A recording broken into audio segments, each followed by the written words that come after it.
here, Chad. Hold on, I'm fixing something.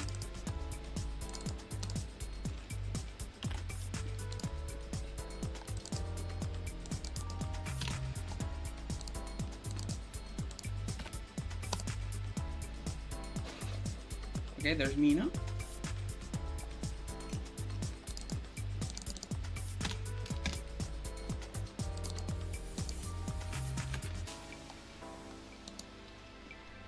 And there's Bolt. Let's go say hi. Yeah, no, I Hello. found a... Hello. Hello. What did you find, Meep? Something I'm gonna need to talk about when we get to the obligatory Russia segment. Ah. So, Yeah. how has your guys' weeks been? It's been alright. Mm, I'm back. my in week has been, I California, guess, spring a break. week. Nothing's going on. Just- What? Surely the week of all weeks. It has been a week of full time. Yes. Do we want to talk about my psychic powers? Okay, so we can start with the psychic powers. He was a wizard. Mina do be a wizard. Oh wait, Okay. I'm pretty sure no, this is Mina. This is you're a wizard whose only ability is to cause nearby buildings to catch fire, right? No, mine is actually Oh. future sight. Ah, me I from get a panic P&D. attack, and I tell everybody something really bad is gonna happen, and then it does, like a week later. Ah, so you're not a Raichu, you're an Absol. More or less, yes. She's So- part You're the Absol. artist. She's part Absol. I was Absol, the mother was a- Let's see here. On Pokemon Monday, March. Fusion Generator. Oh my god. Let's see. On February 26th, I felt this really bad wave of anxiety. Starting from when I started going to work, and then I came home and I told my mom, Mama, something bad's gonna happen. Feel it in my bones. I feel it in my panic attack. And then I told Dio the same thing. I told my boyfriend, yeah, something bad's gonna happen. And they're like, well, maybe it won't this time. Sunday comes around. My boyfriend has to take his dogs to the hospital because they got into the chocolate. Oh The secret no. star his siblings have. My dog got the thing. We got the big scare. But then it all culminated on Wednesday where the building caught on fire. We had a big sun-kissed warehouse just burned to the ground, basically. There's only one wall of it left. Jesus Christ.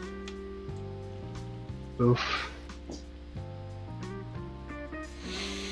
That's The last time I had one of those big panic attacks, I had a panic attack so hard and long, right? From November to March. And I kept saying to my people and my roommates, my friends, my parents, something really bad is gonna happen. I've I got a was basically bad feeling like- about this. Yeah, I was basically in depressive mania that entire time. Do you want to know what came out of that? What?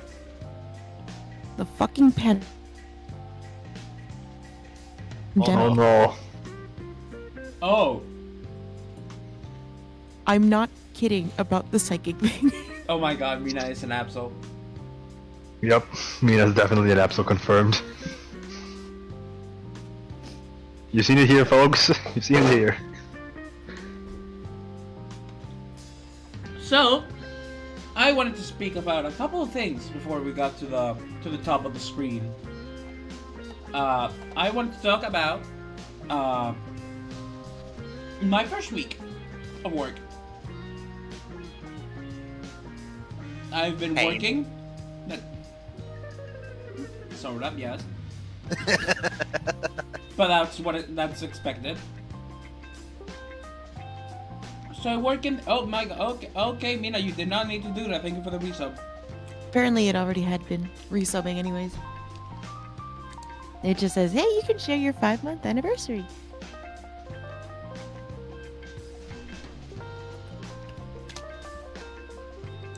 So, Continue. I've been working at this. Jesus, how do you say this? I am missing the word. No, it's a shop. Una tienda. It's the thing that it sells. I'm trying to look for the word in English. Furniture. Furniture Furniture store. shop. Yeah. An Give me IKEA. the furniture store I just told you about, I did not hear you, Mina. I am so sorry. bruh. Like, it did not come out. I've been Bruh. working in a furniture store for a week. And yesterday was shit. Hmm. Why, you may ask? Well, because we were a man down, and it was a Saturday in the afternoon, and it was the 2 new guys and 1 person. You do not leave the new guys nearly by themselves to fend off on a Saturday afternoon. Especially, Yeah, no, that sounds like a bad idea. especially if the weather's not that great. Because you know what happens when the weather's not that great?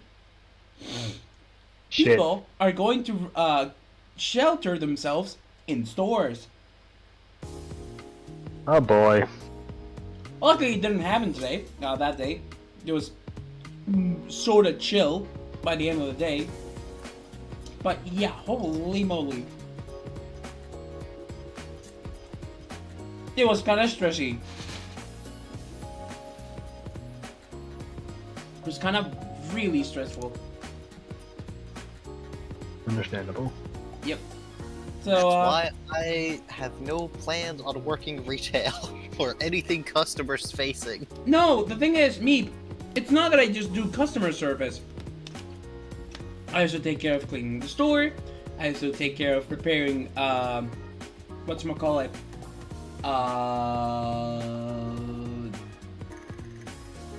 Play oh my items?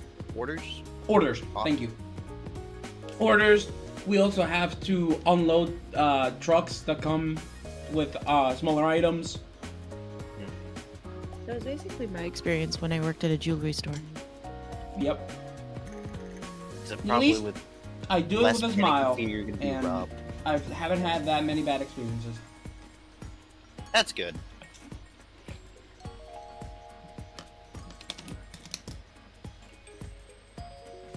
But yeah, just generally That's kind of good. Do you stressful. get That's always good. international? Hmm? Do you get many international people at in Valencia? Yes. Okay. So I have Do you to get talk a lot of English. Stop. I guess that's my question. Do you guys get a lot of international shoppers? Yeah. For furniture, Yep. who goes on vacation to Spain like, where should I go shopping? I know, IKEA. I mean, can be people that went To to be live fair, in Spain. Yeah. I mean, that makes sense.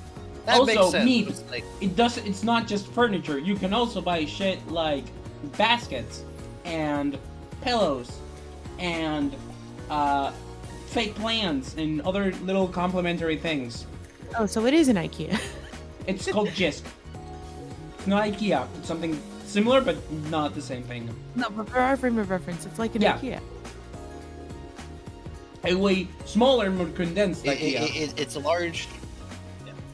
It's a fairly large interior decorating store that includes furniture and other nonsense you can put in your home. Mhm. People who are able to afford living internationally. People who are at work. Makes sense to me. Mina, darling, I was can I gonna- request you something?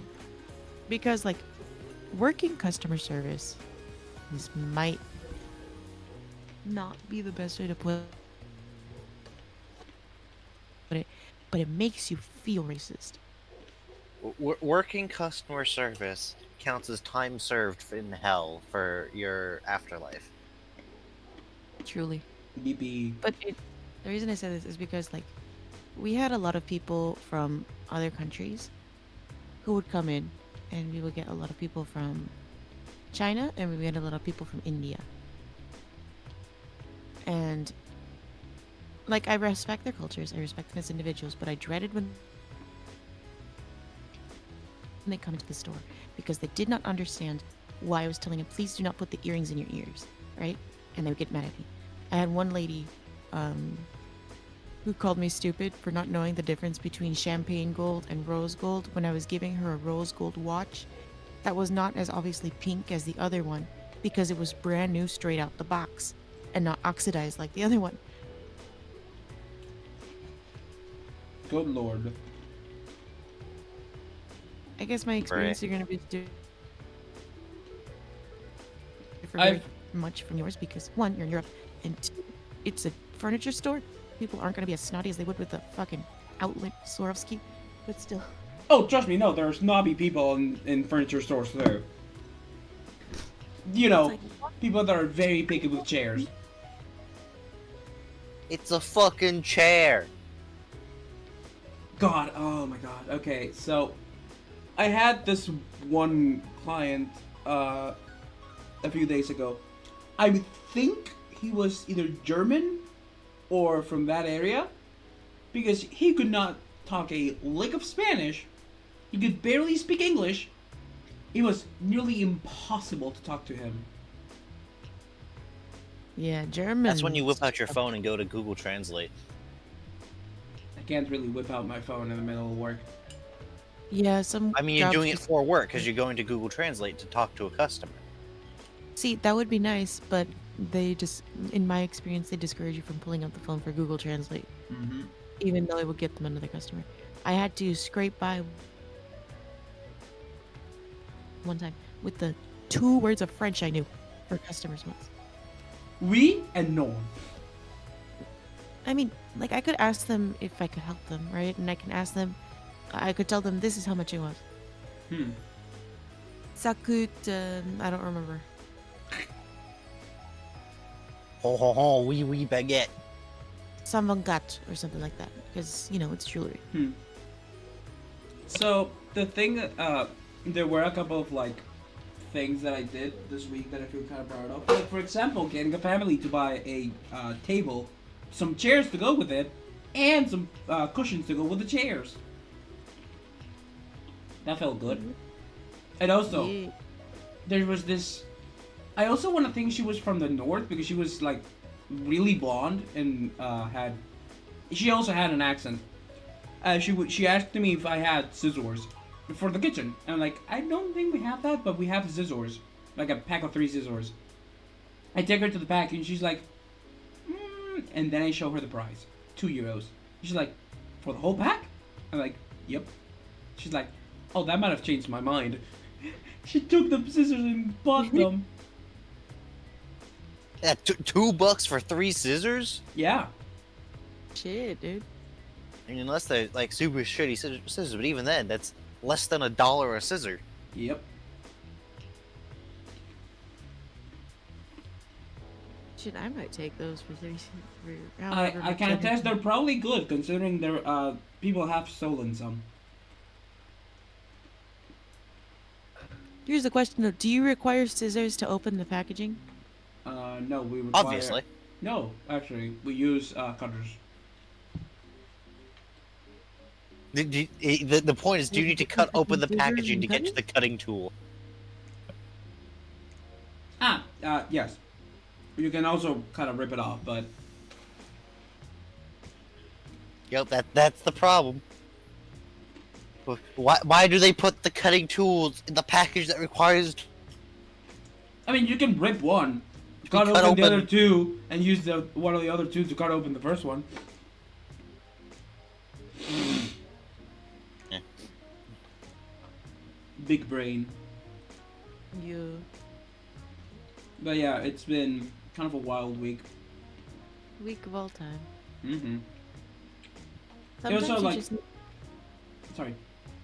it's okay. Sometimes you just need a minute for your body to get used to like what's the word? What's the word again? Readjust. You need to readjust. Acclimate? Also acceptable. You just need to learn to get used to how much your body needs to distribute your energy throughout the day, which is one of the things for me. Which is why I kind of stopped streaming the other night for working. Because realistically, I could stream in the mornings, Mm-hmm. but I just need longer recharge times, and I need different recharge times every single day. I. You know? Yep. Yeah, that's why I decided to not stream Needs in to the used to morning. defragment that. your brain after so much use. So the thing is, when I started working the first 2 days, which were last week, I tried streaming, and by the end I was like, no, by the end of the second stream I was like, I think I'm not gonna stream in the mornings. If I have to stream, I will stream the day that I have free, and I will do just a gigantic effing stream. The You big know, boy stream. yeah, a 12 to 14 hour the stream, the usual. That is the big boy stream. Big. Yeah, Not I said for a good. The Americans are e-peopled. True. really. The both of you yawned. It's funny. That was me stretching. The time has changed, so instead of sleeping at like what's the word? Oh right, daylight savings time. Daylight savings time has now begun. So last night at about what should have been 2 o'clock, the clock went forward to 3 a.m., which is nice for my boyfriend because he gets to sleep an extra hour, right? He finished work a little bit earlier. However, I also feel more tired. It should have been 9 o'clock right now. It is currently 10:24 in the morning. I see you.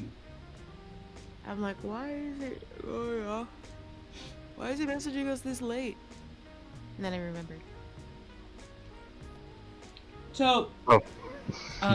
one of the things I put in the idea box by the bottom is the extremes that YouTube has. So what I wanted to mean by this is the length of the YouTube videos. Because I've been realizing that more and more videos are either like really like pretty damn long, sometimes like usually movie feature length or longer, or YouTube shorts. You want long videos, Jimmy? One of the history YouTubers I watched recently, they put out they made a series about something, and they released the entire series as one big 6-hour-long They video. realized how binge culture is, because that's exactly how I am. I'd probably binge watch more shows if I found more shows interesting, but I'm one of those people that watches long form content. I just watched a 7-hour Illuminati video. Not by her, but on her legal case. It's what I imagine is it's either people want something quick and fast, so they want YouTube Shorts, or they want to sit down and watch something Yeah, it's definitely and it's not been have a to deal shift. with searching for a new video for a while. So they want to, Yeah, long form content's good when you have other shit to do. Mm-hmm. Yeah. Like this. Yeah. Like this. Mm-hmm. It's most videos I see are either like you've got the YouTube Shorts section, obviously. Then you've got like the 15 to 20 minute videos. Mm-hmm. Then you've got like the hour-long videos. Well, there's a lot of videos in like the 30 to 50 minute range. Yeah, it's usually right around. But like, If I there's were to watch nearly some of not the as many GG, like. who I recommend. Sorry. Then again, Ooh. probably the reason there's a lot of 15 to 20 minute videos in my feed is because a lot of them are on World of Warships, and most World of Warships matches last 15 to 20 minutes once you count the intro and all that.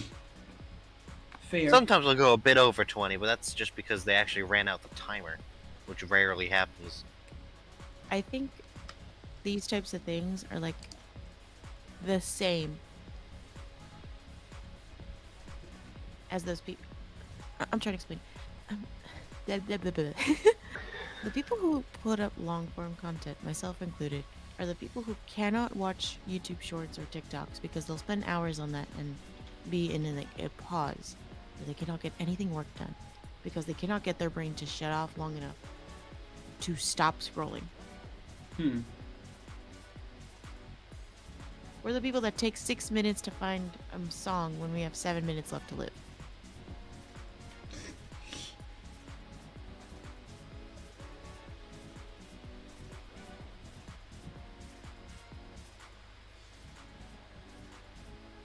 I never heard that. Whatchamacallit, that Oh, jeez. Uh, Expression? phrase. That phrase? That expression, yes.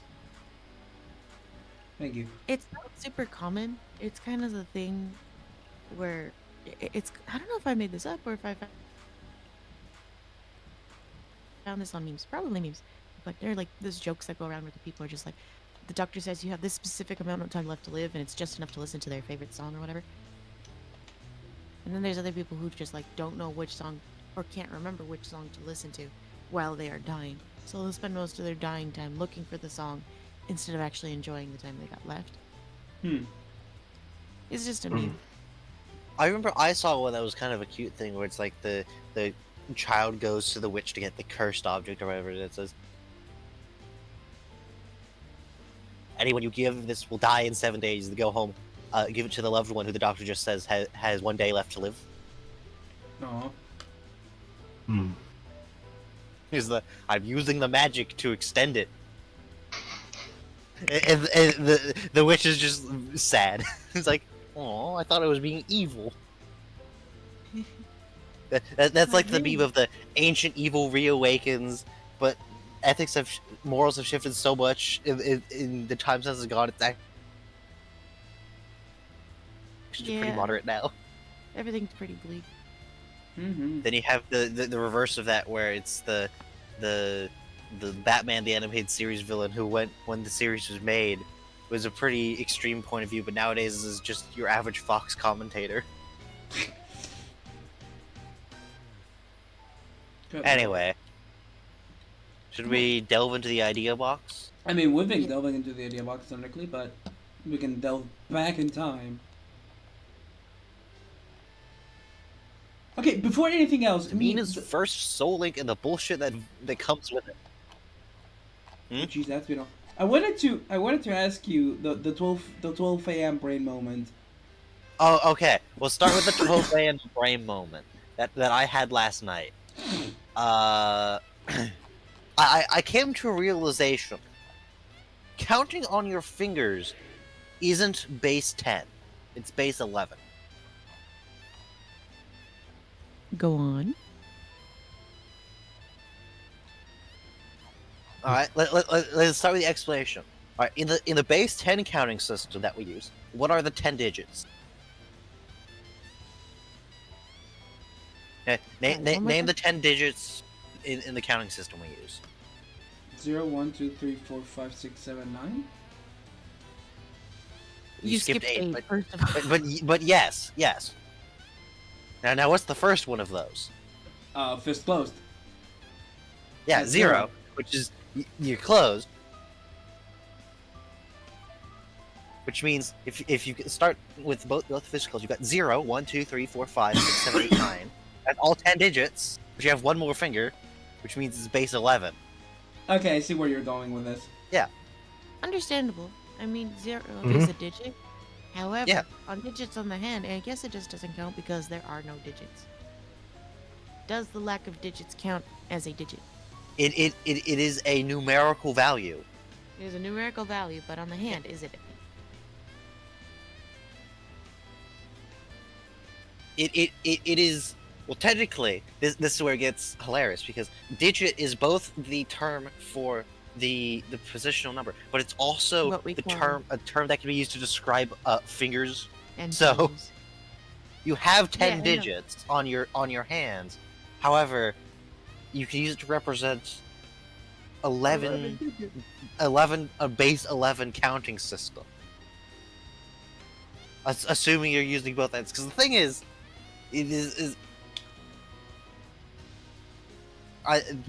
cast your minds back to when I did like the freaking biblically accurate counting like weeks and months ago. That's then you have the, or you can have it be a base 6 with each hand being a different, like the ones place, tens place. Which I can't easily show because obviously we don't have cameras or that level of tracking on the models, but the me came to that like shower thought moment, like counting on your fingers isn't base 10. Cannot It's- unsee. Life ruined. Meep, you know what that reminds me of? It's the meme of like, are you asleep? Are you trying to go to sleep? Yes, now shut up. Yeah, Can't remember exactly. Vegas is base 11, not base 10. Can't sleep. Oh, I'm gonna make that. So, Mina, your first Soul Link. I told this That to Bolt and Jimmy off stream, but my friends and I, my beloved boyfriend and his best friend, which is the two of us, started Soul Link. We were playing through Heart Gold, Soul Silver. I got gold, and they both got silver. And my boyfriend has stupid luck, right? His starter is a Jirachi. He's come across the Latios, Regirock, and I believe Deoxys, and he's not been able to catch any of them. My friend, Wow. Shady Nux, he's also on Twitch. He, how do I explain this? If I remember right, his starter was... What was it? I think it was a poison type of some sort. Let me see if I can go back into the chat and see. The point is, he's going decently, right? Mm-hmm.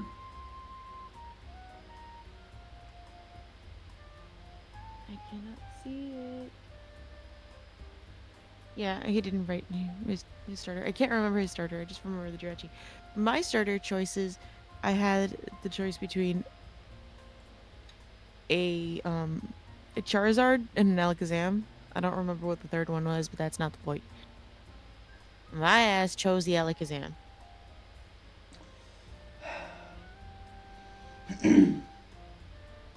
Bruh. The Alakazam, luckily for me, knows Confusion at level 5. Yes. So I've just been breezing through it. Currently, they're at level 13, which means I can't catch shit. Oof. You guys have to chuck Pokeballs and pray. That's what I've been trying to do. I tried to catch Phanpy, that didn't work out. I tried to catch Bayleaf, that didn't work out. We have a randomizer going on, and Naturally. yeah. Oh. Anyways, so we finally got to the point where you got trainer battles. We passed the point where you get the egg, and my first Pokemon battle versus like another trainer that's not a scripted, not like Silver, was a Sneasel. Mm-hmm. Mm. And I knew I was not going to be able to out PP him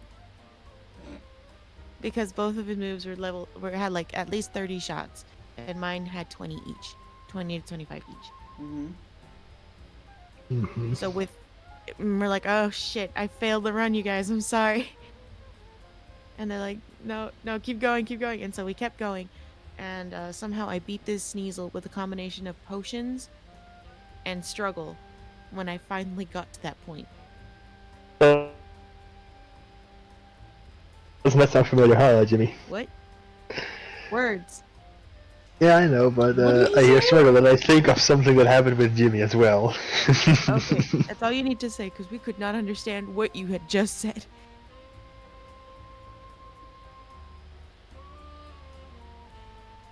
Oh, okay. Yeah, it's... Soul Links can just be complete bullshit. Yup. I know this for a fucking fact. Because I was doing some Soul Link attempts with Octo, Demo, and Darkle. Oh my god, Jesus wet! Oh my god.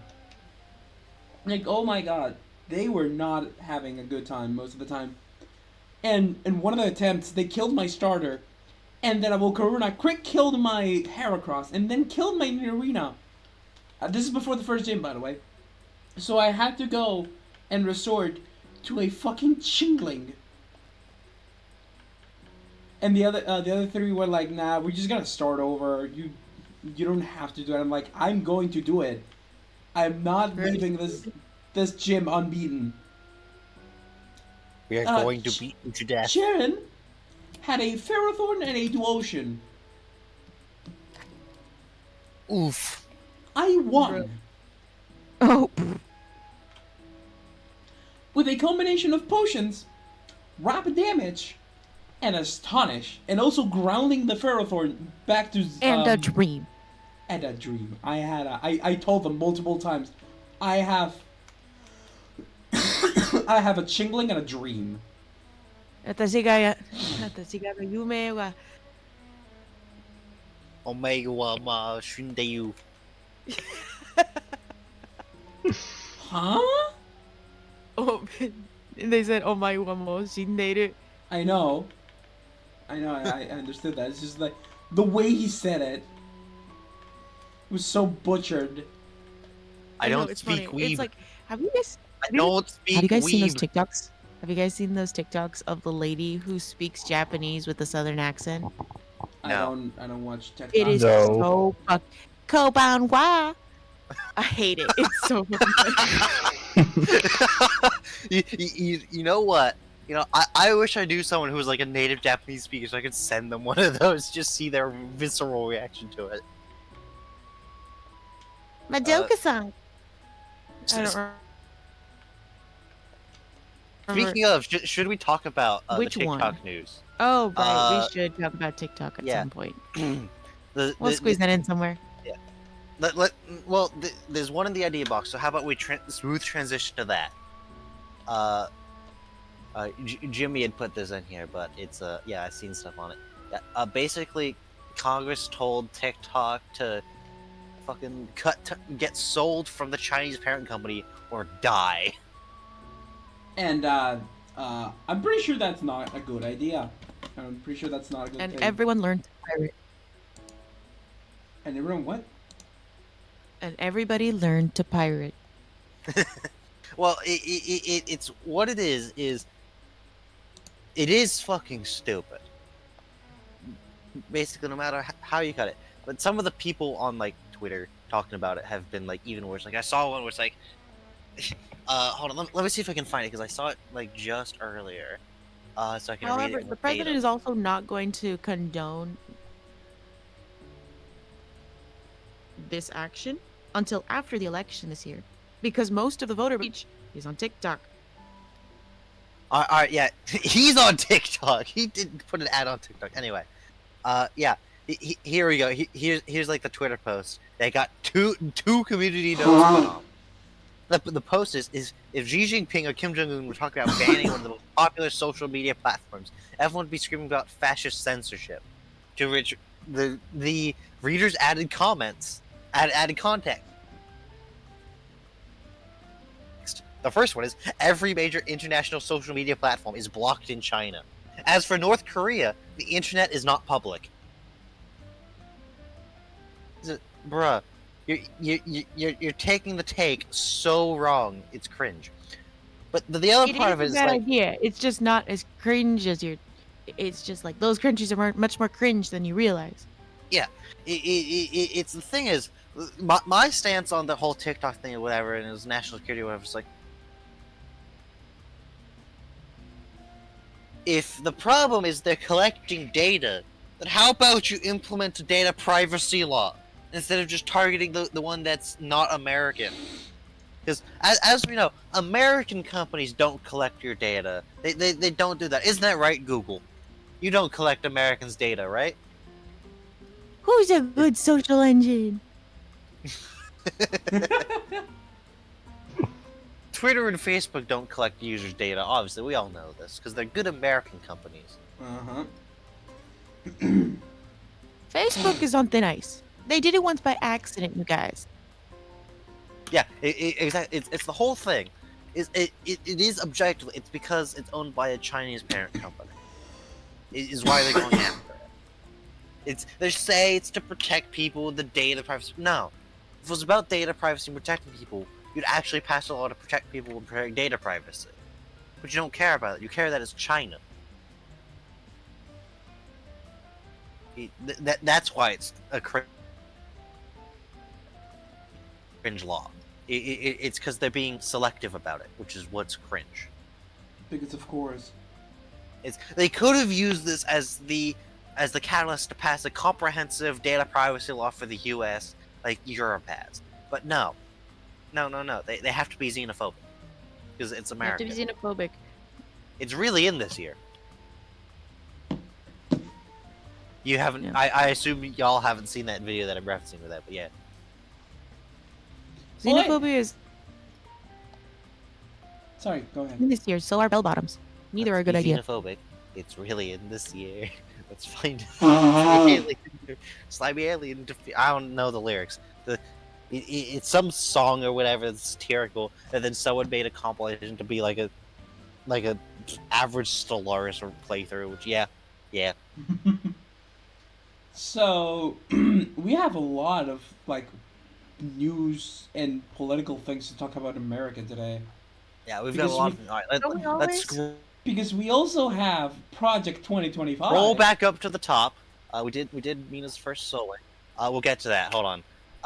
First, Jimmy, let's do something positive first. You want to talk about video games with movement extras and how Okay. it's always the best. So, I Or can't are be we the gonna only. talk about this baby stuff. Hmm? To be negative. What? Afterwards, do you guys want to talk about the sweet baby incorporated stuff to be negative to balance out Sure. the positive? Yes, it perfectly balanced as all things should be. I don't think we have that. I don't think we have that many positive things. We'll see how we get. Anyway, this was in the middle of the day. We thinking- do if we group the negative things properly, Jimmy. True. This was me playing video games and suddenly realizing, damn, I use a lot of movement tech in video games, and it kind of fucking rocks. Things like grapple hooks, dashes, rolls. It's just like, it's that little extra. Like, I don't think I've played Terraria with any of you three. Keyword I don't think. May have, but if you ask anyone that has played Terraria with me, what is the number one thing I usually build on my characters? Movement accessories. Yeah, Wings. the Minecraft Elytra. True, the Elytra. That's a good one. But like, it's all these like extras that you can add into your character to go faster. To give that little extra more speed and more response to your inputs. It's just Yeah. so good. I've given It's my like- own- Jimmy, this exact thing is why the fan base for like Titanfall is absolutely just please give us a new game, please. Why? It's the only shooter that's not just Call of Duty, please. Oh, because it does not have any movement. No, because Titanfall's defined by it being a movement-based shooter, and the devs like, yes, we could do that, or battle royale game. That's a bruh moment if I've ever heard one. I think a lot of that extra movement, like those tiny touches, are so nice. Hmm. They're so Yep. nice because they take so much time and love for the craft of making video games to add that little flurry. Because you could always just do boring shit, right? You could always just move forward. You could always just, instead of those little accents are so much, and they mean so much. Like in Skyward Sword, right? Mhm. In Legend of Zelda Skyward Sword, Link could just put his sword back in his hilt, or he could do this whole fucking song and dance before he does it. And True. I'm so glad he does. Or especially for like movements stuff, you've got like Team Fortress 2 where like half the movement tech is intentional, half of it's not, and that makes it even better. Oh, Oh, you melee. look at jumping. I was thinking melee, wave dashing. That is not that intentional. And look at it. I mean, Team Fortress 2, you've got rocket jumping, which is an intentional feature based on an unintentional bug, and then you've got like Demo Man trimping, which is I'm pretty sure is unintentional, and is like even more powerful.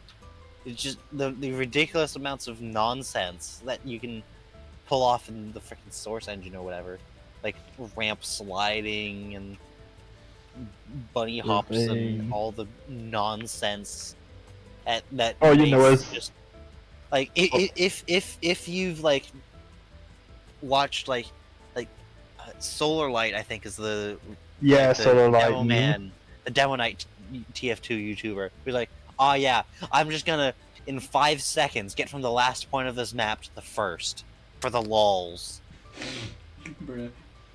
Just Yeah. zooming, just fucking fighter jet out of nowhere, cruise missile strike the medic. I Yeah. think I was playing Power World when I put that in. Because Power World has like it has a couple movement techs, like you can ride onto your pals, and if you dismount in the middle of running, you get like running, and you regain your stamina bar. I heard it's got good sliding. True, it well. has really good sliding. It also has a really fun. I say this because the first two upgrades aren't that great, but the third upgrade for the grapple hook gun, like just a grappling hook, is fucking amazing. Like you can fling yourself places. Like I flung myself out of my base like fucking flying. It's just it's a fun. I need to go back to Power World. I've just not been in the mood to go to my father's computer to play video games lately. Mm-hmm. Which, speaking of computers, me and I were looking at some yesterday for whenever I get my first paycheck. So, Hold on. Actually, what's the? I'm trying to remember the website that I got pointed to by one in one of my classes, where we talk about like actually like good ways to like look at parts for computer.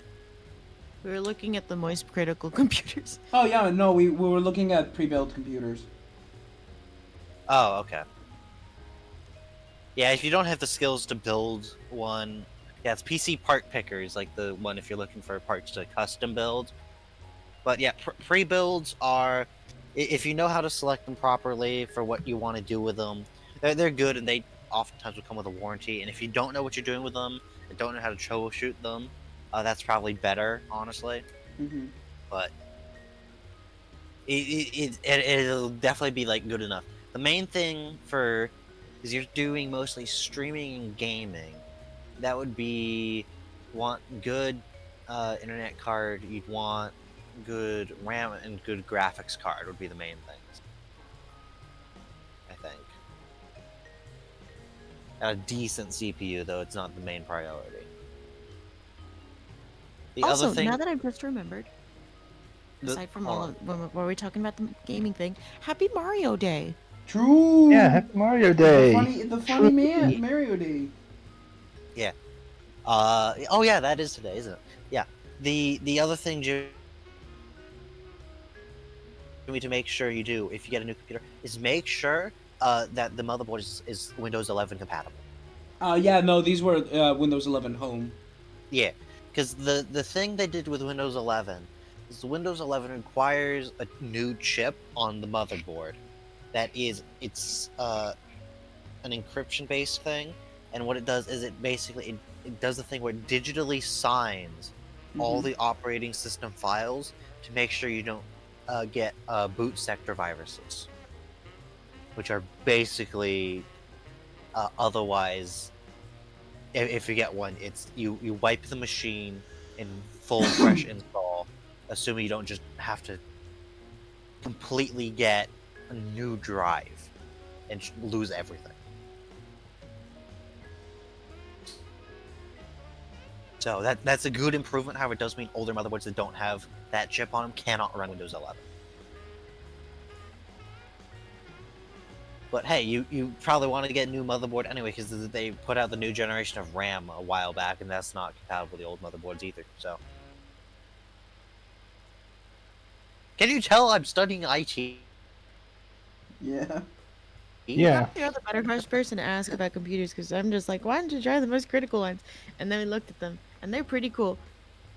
Yeah. Oh, I hear the dog wandering around. Give her a smooch for me, Awesome. please. I'll do that if they wander in. I next. Oh, there's the dog. head pets. The Voting Voting Rights rights. Act in the United States is under threat. The what? So this is a thing I saw in parts of the United States. I'll give you a guess which parts. The protections of the Voting Rights Act against gerrymandering are under serious threat. Specifically by certain people who are trying to say that private litigants don't have the right to sue to have it enforced, and only the Department of Justice does. Which basically means like 90% of the suits trying to enforce the Voting Rights Act wouldn't be allowed. And private litigants, that includes like if you wanted to do it, or if, say, I don't know, civil rights groups wanted to sue to enforce the Voting Rights Act, saying, hey, these maps you've drawn kind of disenfranchise your minority voters. That's kind of cringe. Basically, there are people who are saying, no, you don't have the right to say that. No, it has to be the Department of Justice. They're the only ones. Lamau. By the way, they don't have the funding to enforce this. Lamau. Suck it. Lamau. Skill issue. Minorities. Cringe. That's basically these people. Mm-hmm. By these people, I of course mean Team Red. And there is... They've basically been leading a significant push in parts of the country to basically make that the law. That only the Department of Justice can actually say you have to go and redraw your maps to not be cringe and racist. It basically there's just been a push recently to do some legal bullshit to say basically that this clause that prevents us from drawing racist maps functionally doesn't exist. Because only the government can enforce it, and the government doesn't have enough resources to enforce it. By the way, do you guys know what gerrymandering is? No, not right now. Okay. no. So Alright. gerrymandering is when the government draws specific lines and borders within counties for voting districts, basically. Mhm. And each district is counted based on its tally of votes. And you can rearrange these lines, or the government can rearrange these lines at any point. Whoever's in charge of drawing the lines. Bruh. Yes.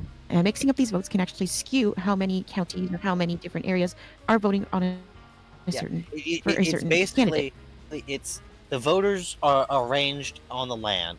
However, then you get to like draw where the lines are to distribute them for the like who's in which voting district or whatever, and it's like, and if you draw the lines correctly, you can significantly cause the popular vote and the actual result to deviate by, like, for example, if there's the example is like that you have like 3 seats and you've got 6 voters for party A and 3 voters for party B. Mhm. If it's going straight popular vote, there'd be 2 seats for party A and 1 seat for party B.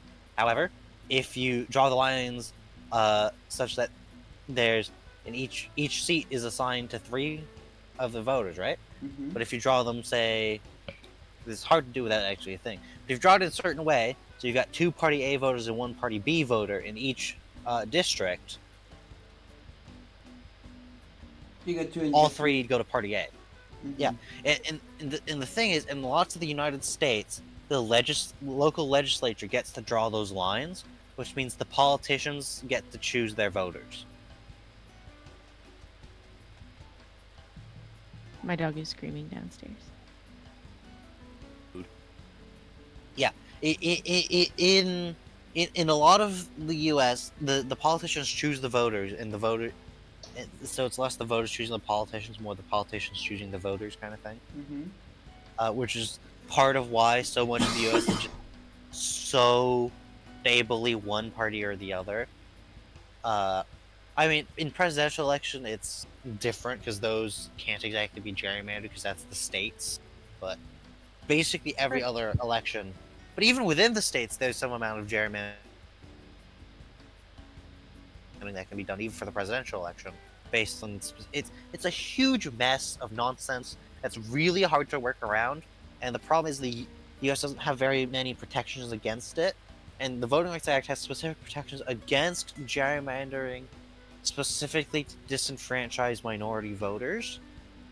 And basically, what this is there's a push to basically mean that provision doesn't have teeth.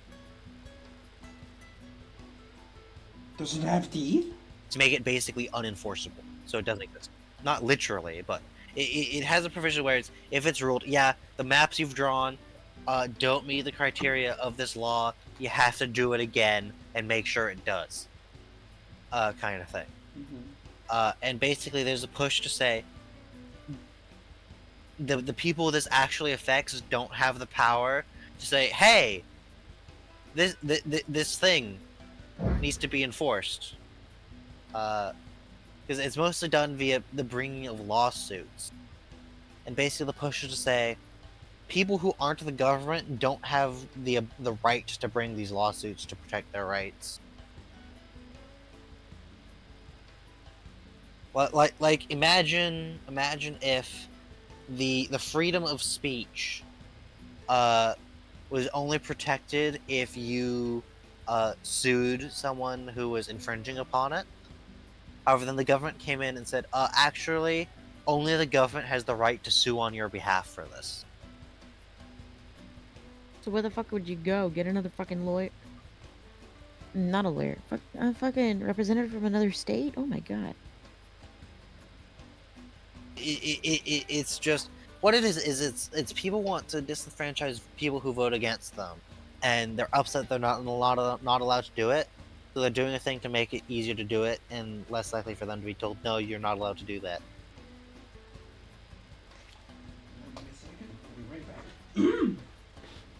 It's the whole thing is a big mess and whatever, and there's the whole like ethics on it, and is it good, is it bad, is this, that, or the other thing. Like for example, there's a very famous heavily gerrymandered district in the eastern US that just looks absolutely ridiculous. And it's very obvious, just intentionally drawn to group people kind of thing. However, this is where you get into the is it good, is it bad kind of thing, because on the one hand, you've grouped a whole bunch of people who are likely to vote in a very similar way together, which is part of gerrymandering, one of the strategies for it. However, because that one group is all grouped together, that means whoever Jesus they Christ. elect as their representative represents specifically that group instead of an amalgamation, allowing them to theoretically better serve the group that elected them. Which, where you get into the whole mess of it, it's politics and voting, especially in the US, is complicated as shit. Stupid too. Yes. If you want to learn about gerrymandering, CGP Gray's got a very good 12-year-old video. Hello kid, how are series you doing? Yeah. I was about to Hello, say, like, hello, Yeah. kid. CGP Gray on YouTube has a bunch of videos, older videos on his channel, talking about gerrymandering and different electoral systems and whatever, and I believe explaining there's it also and a John whatever. Oliver skit. John on it. Oliver might have a skit, but honestly, CGP Gray's videos on the democracy and animal kingdom is probably the best explanation for how the systems actually work. Sounds like you take in your information too. Moving on, the Apple scale. That was for another thing. We can move on. Oh, okay, never mind. Gay Pokemon animals. Present. Oh, yeah. Did we want to talk about Yeah. Pokemon? Yeah. Oof. I mean, That was Legends Yeah. Talos. yeah. Yep. We Legends. just skipped over black and white. Huh? We just got psyched, huh? Honestly, Jesus Christ. We kinda got hit with that psych. Reshiram. Something with Kalos. Let's hope it's not bad. Yeah. Because Jesus Christ, Jimmy. I mean, Mega Evolution is back as well. Yes, I Yeah, I know. don't I know hate why- it here. What? No, just every time you blow your nose, I don't know why it spooks me. Oh, it's very loud. Trust me, you're not the only one who would get spooked. No, the Unova thing was the first part of Sun No, that kid. No. and Scarby. You'll see. No. I love to be able to hearing Driftveil again in a mainline Pokemon game. Yeah, I would However, love to hear it too. they literally released a teaser on Instagram with Reshiram and Zekrom, Also and on then they Twitter. did nothing. And Twitter. I just don't check Twitter that much. Sorry. Who does? And they did nothing with it. They're going to Kalos. We're going to fucking France. I mean, who Orange does? France. We're gonna go to France. No. Yes, it takes place. Yes, I know, but that doesn't I mean hope that we it's... do get to the Stranger Days. Yeah, it takes place in Unova, but that's not its own game. That's just DLC. Yeah. We're going to France. It would be like posting The instead Germans of are going on holiday. going to Legends Pikachu and Eevee, we had fucking Legends Gen 2 just because Kanto is in there. Not yet, kid. We'll get there. Yeah. Honestly, I hope if they ever like remake Gen 2, they'll finally fucking fix the level scaling. I don't think they will, dude. I have doubts. I Please. mean, look what they did with the Diamond and Pearl remakes. They didn't use the Platinum Dex, which is The Diamond way and Pearl better. remakes weren't remakes. We've been over this. They're re-releases with a new coat of paint. True. And the ability to move diagonal, which causes a soft lock in the 7th gym. Unless they patched it out, that is. They did end up patching it out. And But it it's was just there in the fact- first place. The ability to go diagonally, yeah, in the Ice Gym, both causes a potential soft lock, but also just let you skip the entire gym puzzle. It does. Because walking in 3D... No, walking on ice sucks. So I Also don't that. mind. Ice physics in general just suck. Yep. There are only a few games that might be able to pull it off correctly. Minecraft. Just to name one. Minecraft boats go burr. Minecraft boats. ice boating, let's go! We're breaking the sound barrier in a rowboat! I'm out of here! He's not wrong. I've gotta win I don't Mr. Beast's refrigerator! Mr. B! My Oh, student I obsessed miss with Mr. I miss the crazy. Technoblade. Yeah. Not long ago, there was a post from Technodad on yeah, Technoblade's channel. Pokemon Presents, we're going to France. Nice. But it's like, the problem is, we're not going to France, we're going to Paris. We're specifically staying in Paris, one of the stinkiest cities in the world. I hope we get to True. explore the catacombs. I think, no, you know what's gonna happen? It's gonna be the At fucking... least, Mina, at least we know this. There's not going to be a surfing section, because the river's full of shit. True.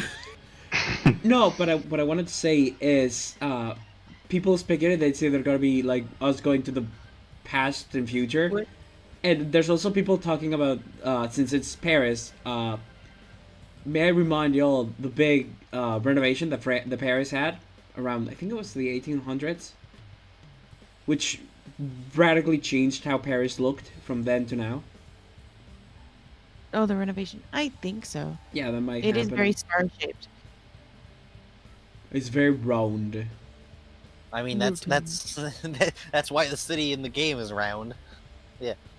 Honestly, God, I wish we could actually go to I Kalos. saw one where it's talking about the future, or whatever. It's really big. I just like Pokemon. I feel like they are doing the past future thing just to include the Paradox Pokemon from Scarlet and Violet. There's no way they wouldn't do it otherwise. Maybe.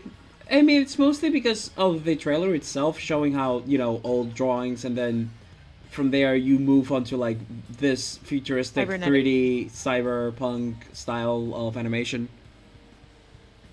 I mean, the thing is, if they do that, I hope that they add some new ones and they add some new good ones, like some Gen That would be 6 sick. Paradox Pokemon. It would be sick, yeah. I'd say what are some good ones? Except the problem is that the Gen 6 Pokédex doesn't really have that many Pokemon. Doesn't have that many good Pokemon either.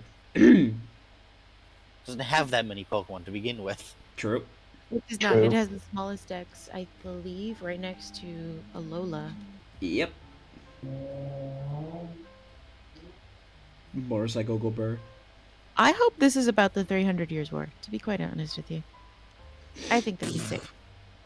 You want to fucking perish. Okay. Mhm. Yeah, actually, that's what depression is, Jimmy. I want to feed the bacon bird. I want to feed the bacon bird. Bacon bird. Yabotal. Yavatar. Yeah, honestly, apart from that, there wasn't anything else new, right? Like, Yeah, it was pretty lackluster. We do have a trading card app, which is kind of like you True. hear. Yeah, that's also we're getting the. gonna be interesting. Though I have one small fear. You want to perish? I'm pretty sure parish is a word in itself. Yeah, parish is a religious word. Yep. I don't Well, he's remember what making it a means. pun but on it's not Paris. religious. Look at how he's capitalized it. I know. I know. Paris. Shh. We all know, but it's funny to point that out. It is indeed a word. Listen, you saw how many times I punned on a man. I am aware. Illegal Sh- crimes. Death DK penalty. do crime. DK do crime. Sir, Yes. Your Honor, League of Legends, death penalty. Finally put me out of my misery. Anyway, should we go to Alabama? Sweet No. home Alabama. Alright. So we're going to the great incestuous state of Alabama. Where this was the thing a couple weeks back. The Alabama Supreme Court basically criminalized in vitro fertilization indirectly, which caused a whole thing, like basically just like the Telltale game. Everybody disliked that. Alright, so show of hands first of all, if you are none sure what IVF is.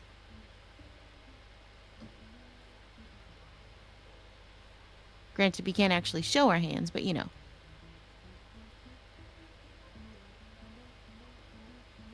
No, Kid Icarus Pit is not a guillotine.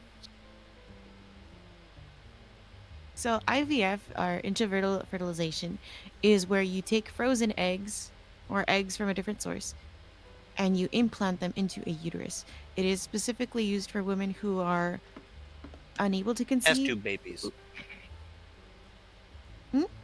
Test tube babies. Yeah, they're test tube babies, to put it bluntly. But you insert them into the uterus, and this is helpful for lesbians. It is helpful for surrogate mothers who want to use mother's egg, but for whatever reason, her uterus cannot hold the egg in a sustainable pregnancy. Basically, it's very helpful for a bunch of others, for many couples who, for one reason or another, are not able to conceive on their own. Or, like I said, it's also helpful for women who want to have babies later in life, you know? Mm-hmm. So, women and people with ovaries have a set number of eggs that we lose every time we menstruate, and they never come back. It's not like men where their sperm is like fucking unlimited, which is kind of bullshit. But at the same time, I get it. And in order to combat this, for women who maybe in their 40s want to have a child because they're not able to for whatever reason at younger ages, or maybe they just want to be able You to can't have have it a at a younger child age because the economy is shit. their own biological child at some point through like a surrogate. They'll have their eggs removed surgically and then they'll be frozen until it's time to use them. Let it snow. Mm-hmm. And Alabama has effectively Yeah, 'cause outlawed it. Specifically, what it was, if I remember what I read correctly, it was the Supreme Court of Alabama ruled that embryos are legally people. Meaning if one ends up like destroyed or whatever during the process happens, the people involved would theoretically be charged with murder. This is also extremely dangerous, considering that about I'm willing to say 12% of pregnancies end up in miscarriage, because for whatever reason the body or the baby was not viable. You know, it No, just that's means not. that And then you have the whole abortion shit that has the entails yeah, for. we're not even going to be touching that. We're explaining all the legal reasons that shit that just happens in the process of pregnancy is now illegal. And it's just like, no, that's not how pregnancy works. Pregnancy is hit and miss even then. IVS is also a very delicate procedure that is not always guaranteed to work. There's this lesbian couple I watch as they're renovating their Norwegian house, and I'm jealous. And they went through IVF a couple of times, and the first one ended up in a miscarriage. Long when the baby would be about 5 weeks along. So they tried again. They have their baby boy, and congratulations to them. But were they in Alabama and they were doing that, that miscarriage would be counted as Potentially legally problematic. yes. So what ended up happening, because the telltale everyone disliked that popped up, the Alabama legislature rolled in and basically passed a stopgap law to basically like, immunity from prosecution to all the like lab workers and technicians and all that for this. But the other thing from this that I saw is there were some memes that came out of this. Of course, as From the like internet some does. of the well, yeah, but some of it's from like the oh, you didn't consider this potential implication of this decision kind of thing. Like for example, if the embryo is considered legally a person or whatever, and then the embryo gets frozen to be implanted later, does that mean embryos that have been frozen for 30 years need to sign up for the draft?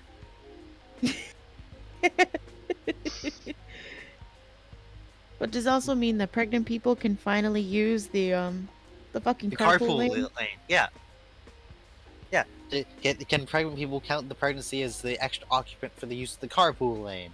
The, can a 2-year-old who was a frozen IVF embryo for a long time legally purchase booze? The only thing, right, that would probably the only good that would come out of this entire law is from that one clip of that one Alabama highway officer who fucking pit maneuvered a pregnant woman when she had her emergency lights on to indicate she was looking for a safe place to park off of the freeway. He would have been charged for endangering 2 lives instead of continuing to be on the force like he is. Well, that's just because American police don't have accountability. Not just police, highway patrol. Well, highway patrol is a subset of police, but yeah, it's U.S. police don't have accountability, which is why U.S. trust in the police is so low. We have gypsy cops, and pardon the slur. Moving on, Turtle Man. Turtle Man's finally fucking retiring. Who's Turtle Man? Bitch Mitch McConnell. McConnell. I love how what I heard was not Mitch McConnell, it was Bitch McConnell. That's because that's what I Exactly. said. That's what we said. Oh, Yeah. Because fuck him, that's why. No, don't do Fuck that. him and his chicken strips. No, don't. no, we don't want to do intercourse with a man like that. It's a safe for work stream, definitely. Just ignore all the cursing. Yeah. Do not have sex with that man. I don't think he'd be able to consent anyway. I don't think he's legally there. What do you mean by that? Motherfucker disconnected in real life several times. I'm pretty sure he's not good. You know what was the best one though? The first time he like disconnected in real life was the fucking same day that like the whole Mexico alien shenanigans, like the Mexican Parliament alien presentation happened. They called him It was back the same to day yell at as him. that. Yeah, it's really weird that Mitch McConnell was shut down the same day they revealed aliens were real. That man is, he Mostly responsible for half the shit we're going through. Oh yeah no. he probably the most notable thing he is personally responsible for that I can think of is the packing of the Supreme Court full of the conservative justices that overturned Roe v. Wade, which was the Supreme Court decision that constitutionally protected abortion rights in the United States. And that got overturned years ago. And the A Orange year Man ago, can't wasn't it? seem to decide. The Orange Man can't seem to decide whether or not he wants to brag about that being him or not, because that's been a losing issue for them. But at the same time, his hardcore base, it's a winning issue for them. But yeah, the point is, the main thing he did for that is, in the last year of the Obama administration, he blocked Mr. Obama from being able to appoint a Supreme Court justice, saying it was like too close to the election or whatever. Let the people And it's like decide. they did kind of thing. decide. That's why Which he's is, still in office at the moment. Yeah, and you know what? If that was the only thing he did, that would have been kind of scummy, but it would have been acceptable. It would have However, been shitty, but understandable. in the last 6 weeks of the Trump administration, he pushed through the appointing of Trump's second Supreme Court justice appointment, because Ruth Bader Ginsburg kicked the bucket, which meant it's too close to the election. Trump, after the election, was allowed to appoint another person to the Supreme Court. After he'd lost the election, but he denied that, so. Actually, I don't know if they'd quite been counted yet at that point, but it's irrelevant. The point is, the fucking Orange Man got to do that, and then that court overturned Roe v. Wade, and everyone hated it, except for the evangelicals, but they're assholes, so.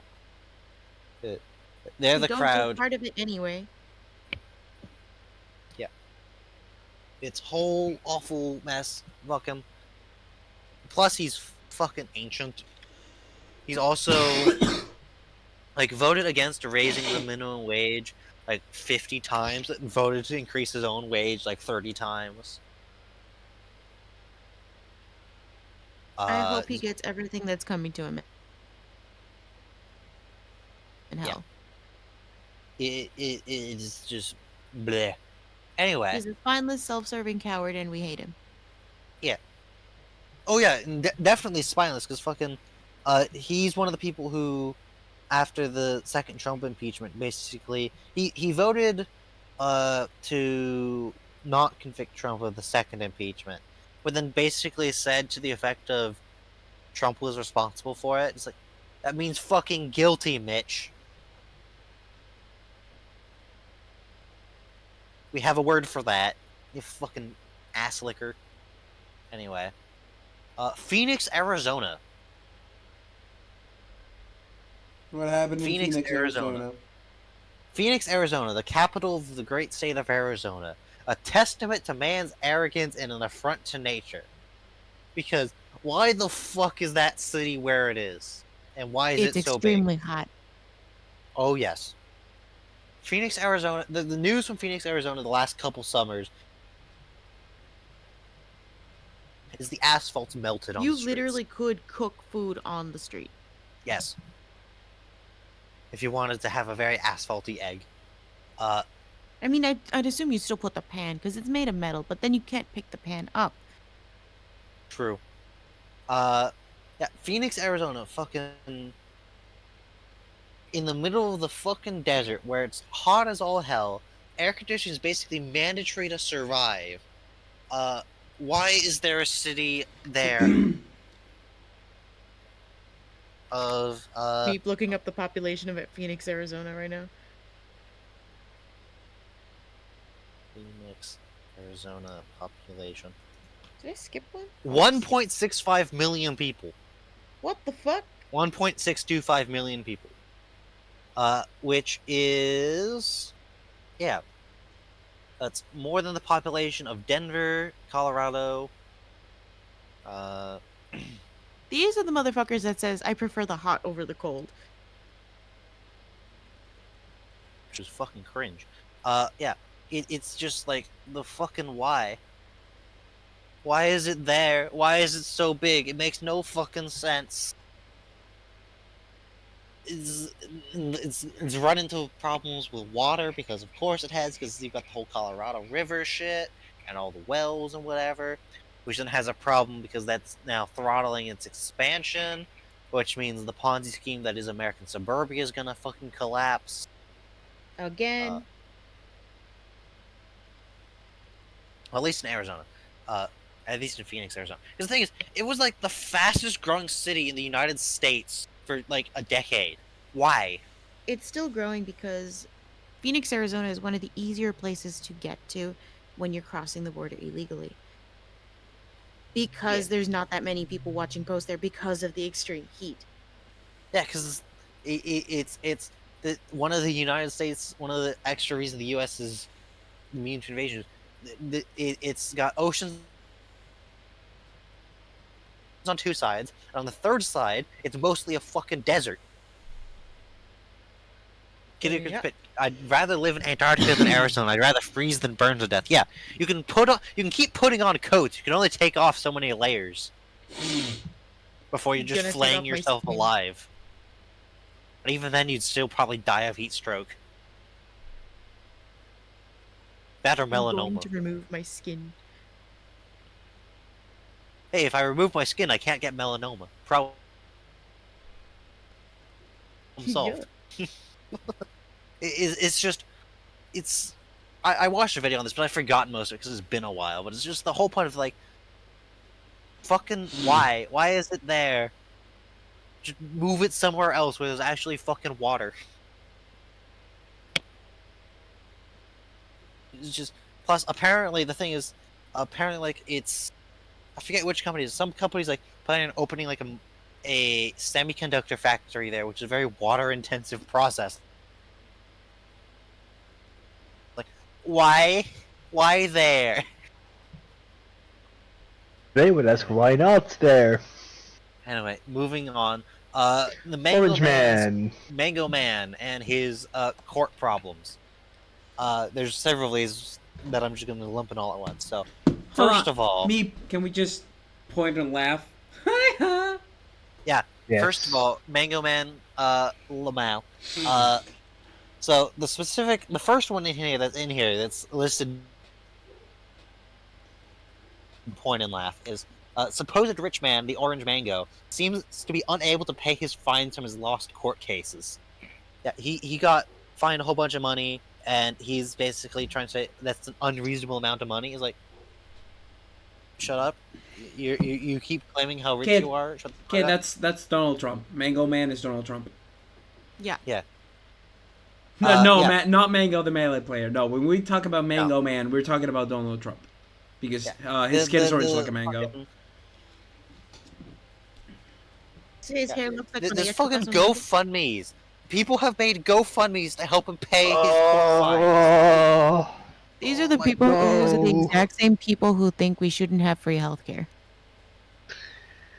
Yes. Ah, do they not see it? No, and the Yeah. thing is, you know what makes it even better? You know who's one of the people who made the GoFundMe to help him pay his court fines? Mitch McConnell. No, it wasn't Mitch McConnell, but it was some other uh millionaire asshole donor of his. It's like, What a what? bitch. Yeah. There was another thing too. This was like just the other day I saw the news of this where he lost yet another court case and he's gonna have to pay a whole bunch of more money for it. The best part is, this is one where he'd sued someone in Britain and the case got basically dismissed and he got told he has to pay everyone's legal fees. It's like, Oh boy. but it's specifically the reason why it's pointing life is like he goes on and on about how much money he has and how successful Yeah. his business is. His fucking like Prove it. his Trump Towers with the fucking gilded gold-looking windows, which the one in Vegas is at least somewhat understandable because that's reflective to help on the HVAC bill. But still, the fact is like, but he's complaining that it's too much money or it's an onus on him to be able You to pay tried that to much give money. every single American a small loan of $1 million as if you could actually afford it. He lost. You were bankrupted on a casino. Yeah, it's well, all the just dumb shit. It's like, then he like tried to negotiate with the court to be able to pay less. I was like, no, it's not how it works. You fucking idiot. It's just so just Lamau. To quote Jimmy's response to that in the idea box, Lamau. Yeah. Seems appropriate. Seems an appropriate one indeed. Alright. Let's go to -1 to balance it out. No, we're not going to do that one Yeah. yet. Elongated Muskrat's brain chip company. Several of the chimps have already died. Yeah, Elongated Muskrat's brain chip company under investigation for animal cruelty. Yeah. So, yeah, Neuralink. people Oh my called god, him I IRL just Tony read Stark. fucking chat. Kid Eric spit. Trump Towers? Where? I'm gonna learn to hotwire an empty plane. No, No, do don't do not. that. Do not. Do No. not. No. The FBI is already on their way to your house, Pit. They're already on their way. Yeah, we don't fuck around with that kind of stuff. Okay, watch yourself. Yeah, no. The government doesn't fuck around with that anymore. That's why Boeing's in hot water because their planes keep falling out of the sky. Anyway, yeah. So, I basically just saw the headline for this, but that Neuralink, Elon Musk's brain chip company, this stupid shit that is, has now, to add to his problems, under investigation for animal cruelty, because of course it is.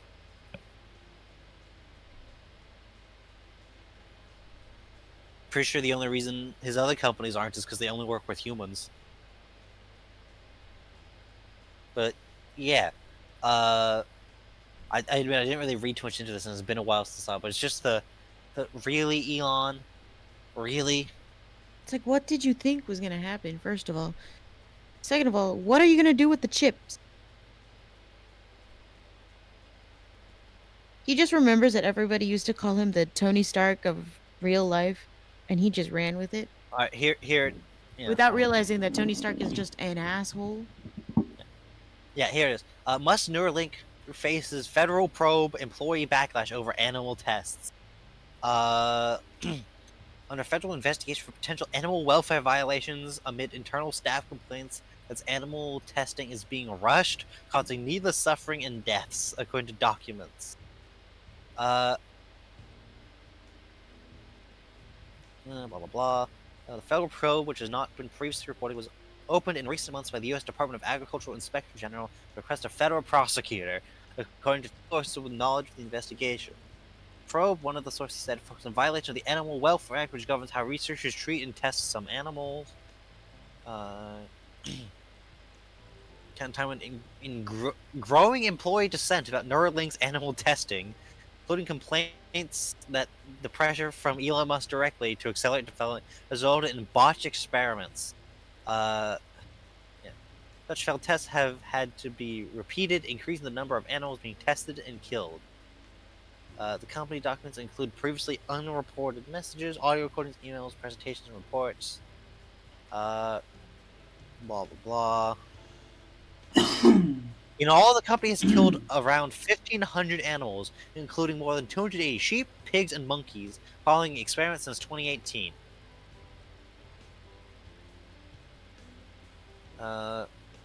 Animals and The humans. sources characterized that figure as a rough estimate because the company does not keep precise records on the number of animals tested and killed. The The living total number of organisms animal were just deaths does not meant not to have chips in necessarily their brains. indicate Neuralink is violating regulations or standard research practices. Many companies routinely use animals in experiments to advance human healthcare, and they face financial pressures to quickly bring products to market. The animals are typically killed when the experiments are completed, often so they can be examined post-mortem for research purposes. But current and former Neuralink employees say the number of animal deaths is higher than it needs to be for reasons related to Elon Musk's demands to speed research. Though company discussions and documents, blah, blah, And blah, it's blah, blah. horrifying that Neuralink has already been put into a human brain. Identified 4 experiments involving 86 pigs and 2 monkeys that were marred in recent years by human errors, which weakened the experiment's research values and required the test to be repeated. Yep. 3 people attributed the mistakes to a lack of preparation by testing staff working in a pressure cooker environment. Referred to hack jobs. In general, we are simply not moving fast enough. It's driving me nuts from an Elon Musk. Yeah. Fuck Elon Musk. Mm. There's like 2 things that seem to be. There's like one thing talking about it was like basically the brain internet uplink, and then the other thing is like the actual thing they're supposed to be looking at is a brain tie into allowed to tie into prosthesis to have direct brain control prosthesis, a la Luke's hand from Star Wars or all of Darth Vader's body from Star Wars. Also, the Neuralink, Musk said in a tweet last September, quote, "No monkey has died as a result of a Neuralink implant," end quote. Adding that in early tests, to minimize the risk of healthy monkeys, we chose terminal monkeys who were already close to death. So, he's covering his ass as much as he can, but it's not that great. We're not killing monkeys. We're only testing on the terminally ill. Your brain cells burned out due to the Neuralink. Getting used to it overheats. See, that we don't know that because, first of all, testing has not been released. Second of all, because they're not taking good records on what's killing these animals in the middle of research, which is a big part of the scientific process, And all of Anyway. this just to look at the internet through your brain. Or maybe It's not worth it. If it's for the prosthetics, if the prosthetic part actually works, maybe it'll end up being like a good thing. But at the same time, Currently, ethics exist for a reason, man. as of a month ago, there is a call for volunteers, human volunteers, preferably paraplegics. Yeah, because that's for the way that justifying this like the FDA is for like the prosthetic stuff. Which, to be fair, creative prosthesis is generally always good. Oh yeah, Kid just put the Neuralink getting hacked and just constantly play the Rickroll. Or the other meme is the last thing the Neuralink patient sees after they cut me off on the road is just the fucking 3 petabyte It's just zip watch bomb. _dogs all over again. It's just Watch Dogs. Literally, it's Watch Dogs. Imagine the world, except if you piss someone off, they just fucking airdrop it directly into your brain, the Rickroll.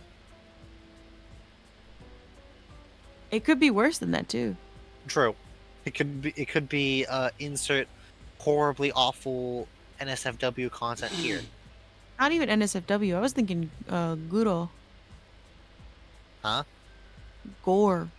Oh.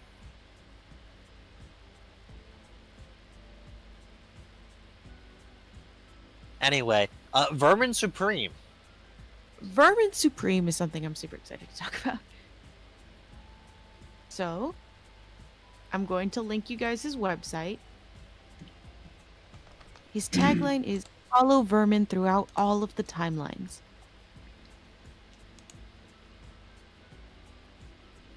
Who is Vermin Man? Vermin Supreme is one of the candidates for the 2024 election. He ran in 2020 as well. He is a man with a boot on his head. He's a meme candidate. Okay. Okay then. Okay.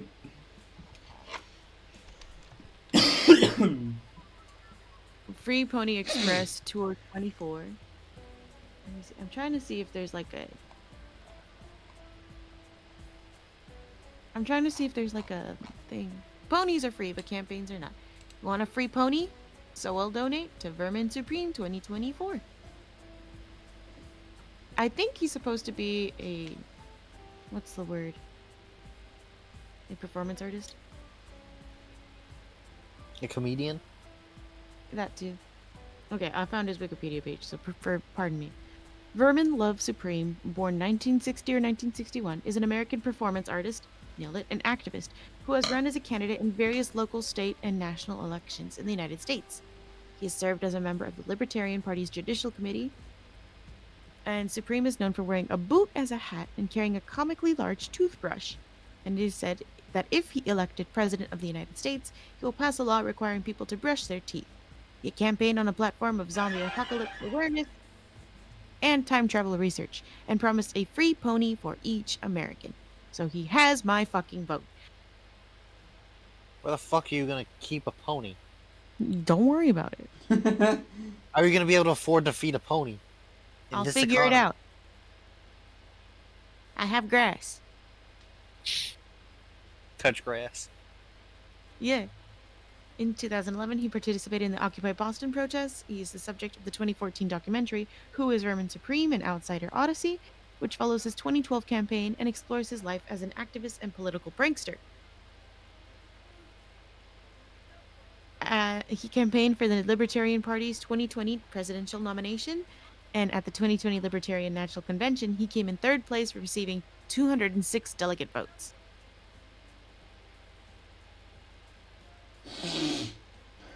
So he runs as a satirical up candidate, a little bit like Lord Buckethead for those in the UK.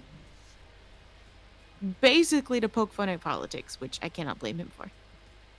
Look, my stance, if I were a politician, is every politician would need to wear a NASCAR-style jacket with all the different brands and politicians and rich people and whatever who've sponsored them. Have to display their sellout.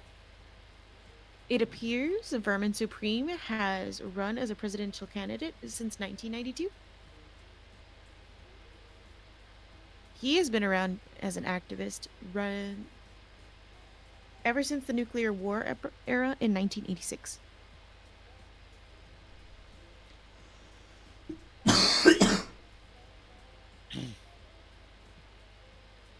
The Corpse on a Cruise.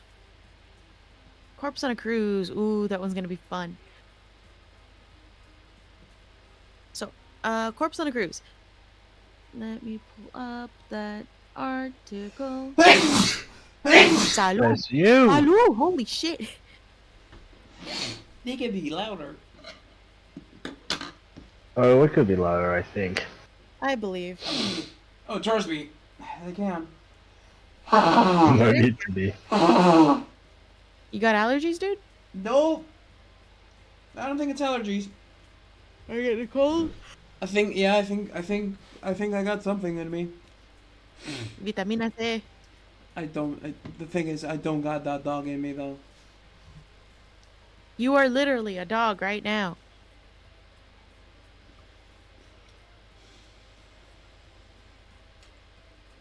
Okay, so Just so as you of a know, year I'm ago, mad. so as of a year ago, a lawsuit was launched against Celebrity Cruises on the Celebrity Equinox ship because the wife and family of a man who died on this ship suffered a heart attack. And usually, cruise ships, they don't tell you this, they have their own morgue. Yeah. They have a morgue on the bottom of the ship, so that should any passengers die, which is apparently quite common if they have a fucking morgue. Well, yeah, Um, because a lot of old people go on cruises. yeah, goes without saying. Um, the body was stored in the morgue until the family's preparations are able to be made.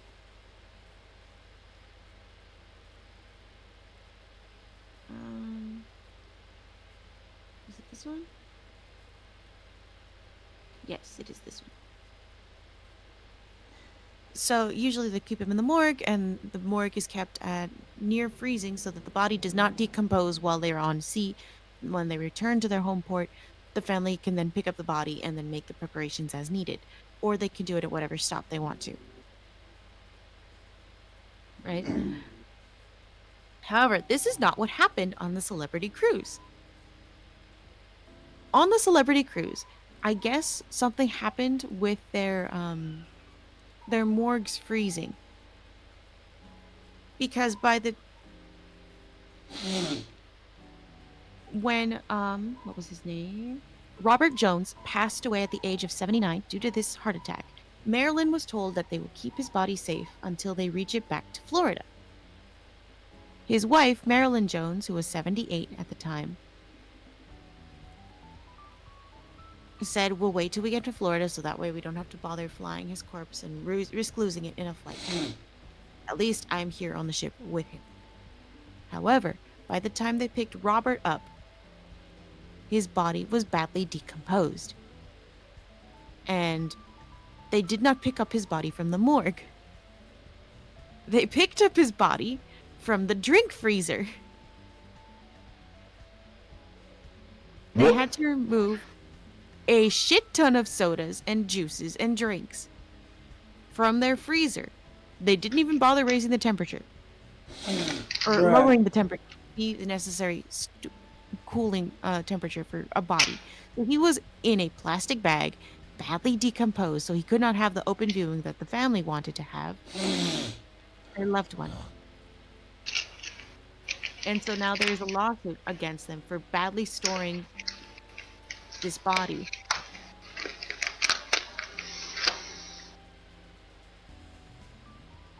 Let me I mean, see. I will say this: if it was there because the actual thing wasn't working, they were trying to improvise. That's one thing, but at the same time, still, it's like, bruh. It's like at least make the temperature low enough to sustain that body, you know? It's Things entirely happen. possible that they couldn't really make it go low enough for that. But It is also entirely possible.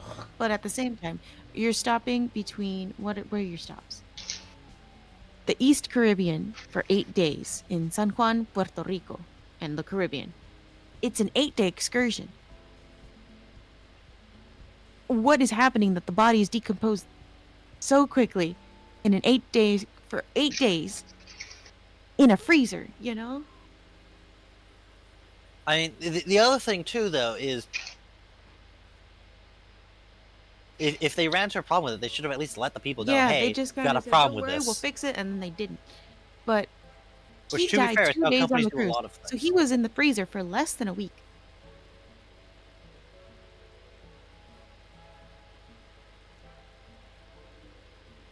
Following the husband's death, the lawsuit said Marilyn Jones had been told that she had the option of preserving her husband's body in the cruise ship's morgue for the next 6 days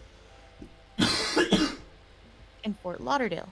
The suit also alleges that Jones was dissuaded from taking her husband's body off the cruise ship in San Juan when she was cautioned the coroner's office would take possession of the body and perform an autopsy before releasing it to a funeral home. The ship's staff also cautioned her that if she stayed in Puerto Rico, she would be responsible for securing travel back home for her and her late husband. The staff's warning about leaving the ships with her husband's body in Puerto Rico didn't leave her much choice. She was told there'd be a 50-50 chance that a medical examiner in San Juan would take possession of the body and perform an autopsy, which was especially distressing to the family, who was elderly and traveling alone with her husband.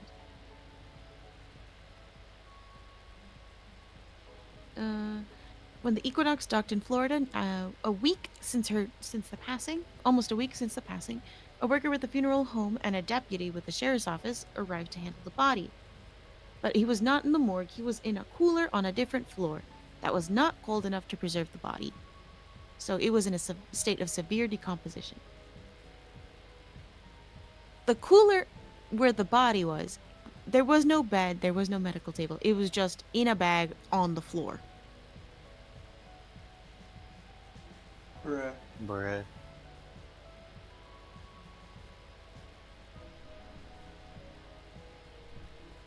The ship needed to be equipped to handle the death. If the morgue is not working, the ship isn't going. That's just what it should be. Yep. In my case, right? Death is something that's deeply personal for each person that has an experience, right? Death of a loved one, death of a pet, death is extremely personal. And denying the family, because of the negligence of your morgue, the chance to grieve the way that they see fit is extremely callous, and they deserve the lawsuit. Yeah, they definitely do. The Jones family seeks a jury trial and damages of at least $1 million. Emotional damage. Yo, I mean, knowing that you won't be able to see Grandpa at his casket because he's nothing but a slurry in a bag in a refrigerator is pretty bad. Goop. Mm-hmm. Yeah, my man's goop in a bag right next to the Pepsi.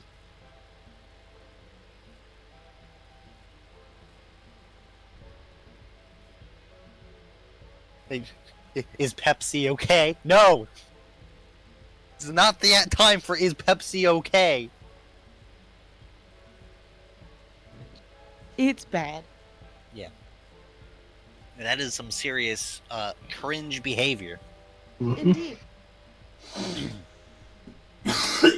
That reminds me, Moving on the is Pepsi okay? No, that reminds me of the fucking of a comic strip that I saw a few weeks back. It's like, is Pepsi okay? No. Okay, no. What am I supposed to do? I just leave? I guess. And the client just ups and leaves. I saw one where it's the orders rum and coke. Is Pepsi okay? Brings out a Coke and Pepsi.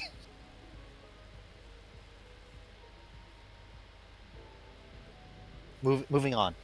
2. The 1980s vintage satirical sci-fi action movie Starship Troopers, aka Helldivers 2. Yeah. So I put this in here. I watched a video that I actually mostly remember. It was someone talking about Starship Troopers the movie, and they were emphasizing the movie because apparently there's like Starship Troopers a book as well that is a very different can of worms. Like notably, it's much less satirical. Like if you've seen like either the movie Starship Troopers or like some clips of it, it is very obviously satirical. Like it's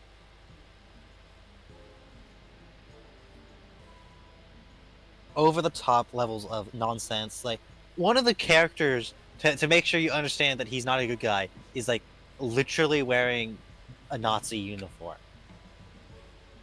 Ooh, Like the only thing it boy. does have is it doesn't have an angry windmill, but otherwise it is just Nazi uniform. It is so blatantly satirical nonsense. But some people on the internet don't seem to get that. It's over exaggeration. it's both that, and there's some people who like insist, but in the book, we're not talking about the book. We're talking about the movie. Nobody talks about the book. It was For kind of good shit. reason. Yeah, because it was really just kind of a mid-sci-fi book. And hell, apparently, Starship Troopers the movie wasn't even originally written to be an adaptation of Starship Troopers the book. That was added like partway through production because someone realized the plot was similar, like vaguely similar. Yes, we go to planet and we shoot bug. That's basically Bug. the plot of the movie, more or less. Except it's a military-industrial complex satire, is what it is. And it's the just whole thing, and it's a whole thing. It's a fascism is cringe, overt militarism is cringe, xenophobia is cringe, kind of thing. But then you just have like the whole thing is like very layered. Like the whole there's a bit of like the plot or whatever. It's like, oh yeah, we're training the infantry grunts to go fight the bugs. Just ignore that all the targets are suspiciously human shaped, and you're wearing armor that's designed to protect you against being shot at. We're definitely training you to fight the bugs, and definitely not to fight anyone who rises up against the fascist regime. It's just such a blatant level of satire that people still fail to understand because they don't. Because doing things with an over exaggeration is fun. No, apparently not to them. Yeah, but then to segue into what I mentioned earlier, Helldivers 2, which is a game that has some very heavy Starship Troopers inspiration, obviously. Which it's game. The opening cinematic for that game, I saw people talking about it in a way that very clearly. Yeah, it's very clearly people not understanding the satire kind of levels of talking. In the like the like, oh no, our dystopian future with all the streets are nice and clean and everything, and you do realize it's an in-universe propaganda video, right? The satirical universe is in-universe propaganda video. It's like Starship Troopers has the same thing, or it's the in-universe propaganda video. It's like propaganda in real life, except it's not even trying to pretend is realistic because it's satire. It's like, oh my god, it's Satire? so What's blatant. that? Basically. Or then the other thing I saw is Helldivers 2, like the game, is like insanely successful. The game, like the servers were having issues, it was so successful, which is extra hilarious when you realize the game just kind of dropped with no advertisement. And it's a sequel to a moderately successful previous game. It's like, but everyone just loves it because the game basically just got the community to advertise it themselves by making it so over the top satire, like over the top patriotism that people memed it for the meme, and that basically just meant they. It's kind of like how Detective Pikachu, part of the advertising budget for that movie, was just freaking. Ryan Reynolds. What's his Oh my name? god. Yeah, Ryan Reynolds put out a tweet that's just Detective Pikachu dancing. Yeah. And that was one of the ads for the movie. It was him tweeting Detective Pikachu dancing. And that became a meme. A good one, might I say. Yes. Yes. Is good. It's the point is people don't understand satire. It's kind of like the same thing, or it's like the satirical make fun of fascist media is loved by the fascists because they don't realize they're being made fun of. Anyway, I go love ahead, how Jim. we were talking about the Helldivers thing. I just scrolled through Twitter for a little bit, and one of the tweets that I see. Quote. This has quotation marks in it. Helldivers 2 isn't satire, and it's just no. I assume that's also satire because it's in quotations. And I'm like, oh my god.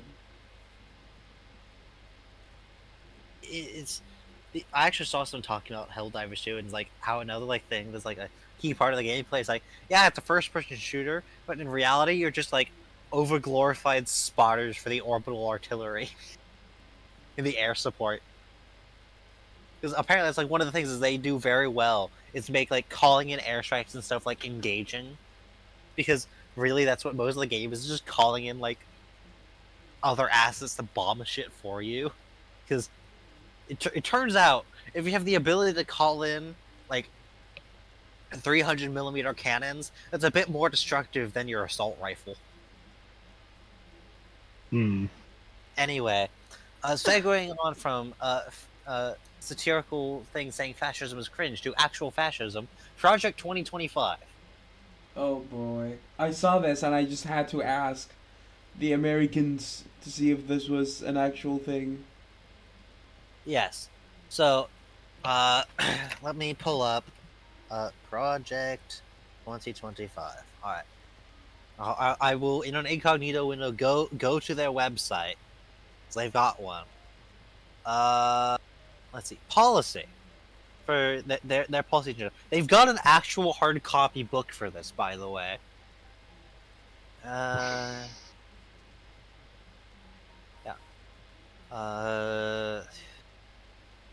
Blah blah blah. First of all, here's just one of the things. The next conservative president will enter office on January 2024. They're just assuming they've already won. All right.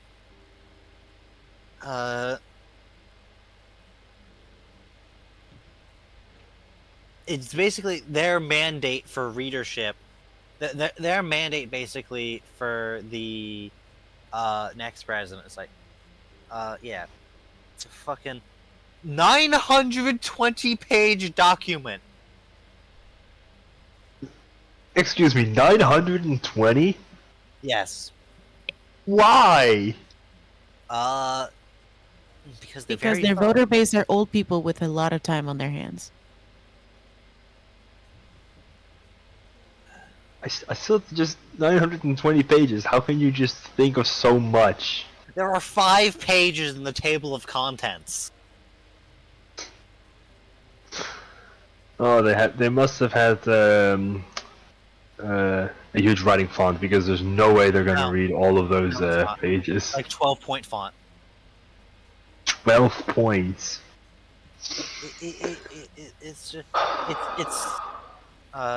just the whole thing is they've basically written out all their plans basically for hold on, let me find a Project 2025 summary.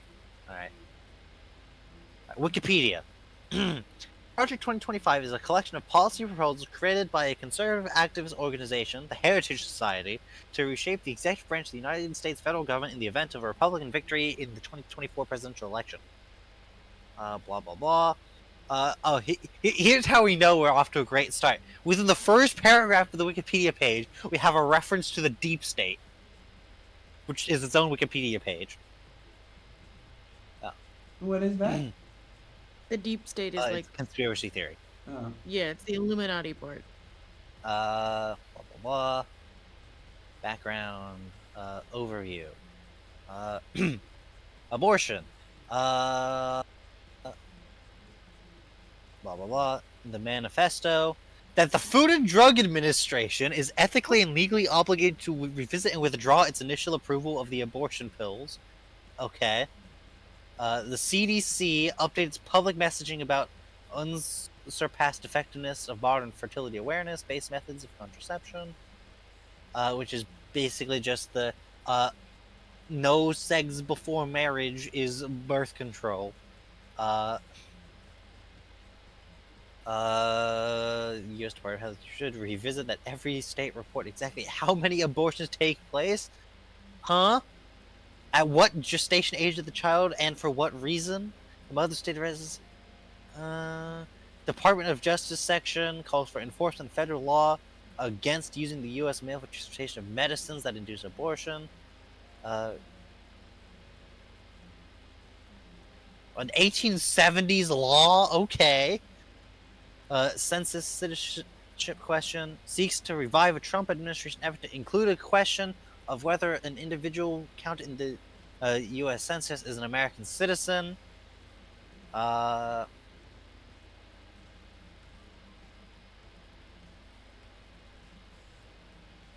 a new question to prevent racial and language discrimination.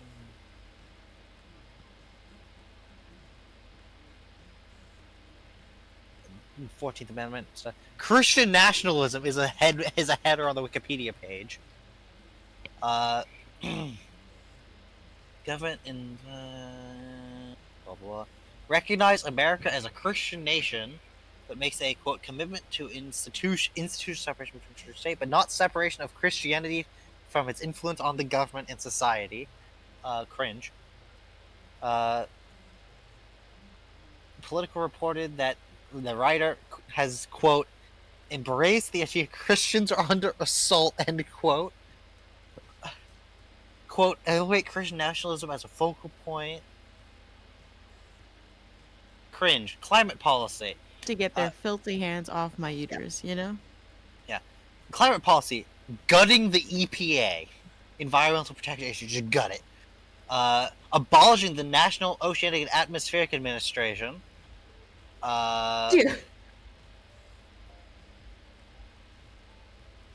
Americans should use more natural gas. No, we shouldn't.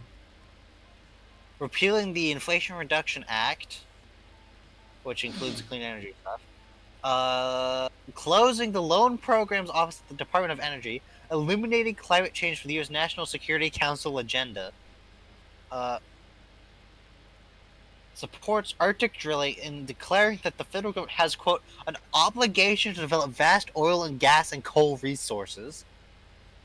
Reverse the 2009 finding the EPA that determined that carbon dioxide emissions are harmful to human health. Preventing the federal government from regulating greenhouse gas emissions. Yeah.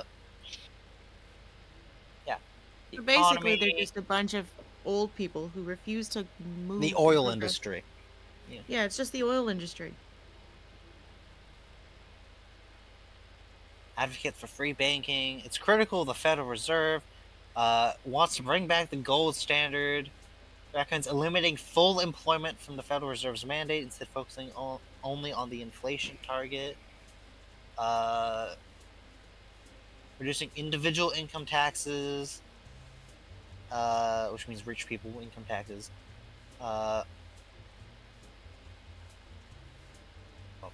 Recommends reducing the corporate tax. Describing the corporate tax as the most damaging tax in the U.S. tax system. I'll give you 2 backs to this. The rich people and the corporations, yes. After the reforms implemented, it recommends that a 3/5 vote threshold be required to pass legislation that would increase individual... Not the 3/5 vote shit. Oh my god. Expansion of presidential powers. Eliminating the independence of the Department of Justice is in the first sentence. The Federal Communications Commission, Federal Trade Commission, and other agencies are also in that sentence to be abolish their independence. Presidential agenda, maximalist version of the unitary executive theory, arguing that Article 2 of the Constitution vests executive power solely in the president, not in the agencies. Blah blah blah. Welcome back, Ged. Oh, Trump, the front runner, says that the Article 2 in the U.S. Constitution granted him, quote, the right to do whatever he wants as president. A common claim made by supporters, blah, blah, blah, blah, blah. Supported by claims he could fire the man investigating him when he was being impeached. Is not the first president to consider policies related to unitary executive theory, which initially saw a resurgence following 9/11. Blah, blah, blah, blah, blah, blah, blah, blah. Then deploying the military for domestic law enforcement under the Insurrection Act would be a quote immediate priority upon a second Trump term. What In the would that Georgia be? election racketeering prosecution, federal prosecution of Trump for alleged election obstruction. Those are the people involved in those and being investigated for those are the leaders on it. On that part of the plan. Oh no, I see Fox News mentioned. Blah blah blah. Federal workers at the DOJ, EPA, and U.S. aid are described as quote radical left ideologues and quote activists who are quote embedded in their departments. You can tell the conspiracy theorists are thick with this one. In response to rising concerns on the topic during a December 2023 television town hall, blah, blah, blah, Fox News host asked Trump if he could assure that would not abuse. Asked Trump if he could assure he would not abuse presidential power to seek retribution against others, as he was reported to have privately told friends and families. Trump replied to quote, "Except for day one," before pivoting to other subjects. LGBTQ rights. There's only like one thing on this. Called for rescinding of regulations, quote, prohibiting discrimination on the basis of sexual orientation, gender identity. Basically, They want me Lamau, dead. you're allowed to abuse them. A mass deportation of immigrants. They are Yeah. taking my parents over my dead body. Should rival the scale and complexity of quote building the Panama Canal. The fuck does that mean? Would include deputizing National Guard forces in red states as immigration enforcement officers under Trump's command. Would then be deployed into blue states. Considering deputies Why and the local fuck police are they acting like we're a completely different country? Oh my god. for undertaking, as well as agents of the Bureau of Alcohol, Tobacco, Firearms, and Explosives and the Drug Enforcement Administration. Those are completely unrelated to It immigration. sounds like they want another Waco, is what they sound like they're planning. Oh Yeah. my god. It's like, you are the fuckers who hate the ATF. Actually, no, that's why they want them to do it, because that means they can't come after the guns. Because they're convinced the ATF is coming for all their guns. Which, to be fair, the ATF has been sus on some of the gun ship. I can't Oh wait no, for them. there's a link to internment camps. Okay. Outlawing pornography. That's just a quote. Established a personal database shaped by the ideology of Donald Trump, basically to find people who they can appoint to shit. The fuck is this? It's just They're like actually crazy. they're actually fascists. Yes. Well, that's what I said. It's as I said when Jimmy asked, he asked why though, and I'm just like, fascism's back in fashion, I guess. It's just, bruh. I am worried for you guys. Help So us. am I. So am I, especially since it's entirely likely that whoever wins the presidential election determines who wins the war in Ukraine as well. Oh, fuck. Yeah, because, reminder, Trump doesn't just, like, oppose supporting Ukraine. He actively supports Putin. He wants to make out with Putin, but he can't say that out loud. Or his supporters. will He fucking actively said he would encourage Putin to invade NATO. These are the How is motherfuckers this- who used to How's prep this man? against Russia. How is this man in jail again? Money. Money. Oh, good. Yeah. Anyway, moving on. We've got two different things in here on whales. How about we do them at the same time, Mina? Yeah. I'll check off both whales. Whales. Yes, there's two things on whales. Do you want to talk about the Atlantic Ocean? Are you going to talk about the gay whales? No, you can talk about both whales. You're the biology person. Okay, thank you.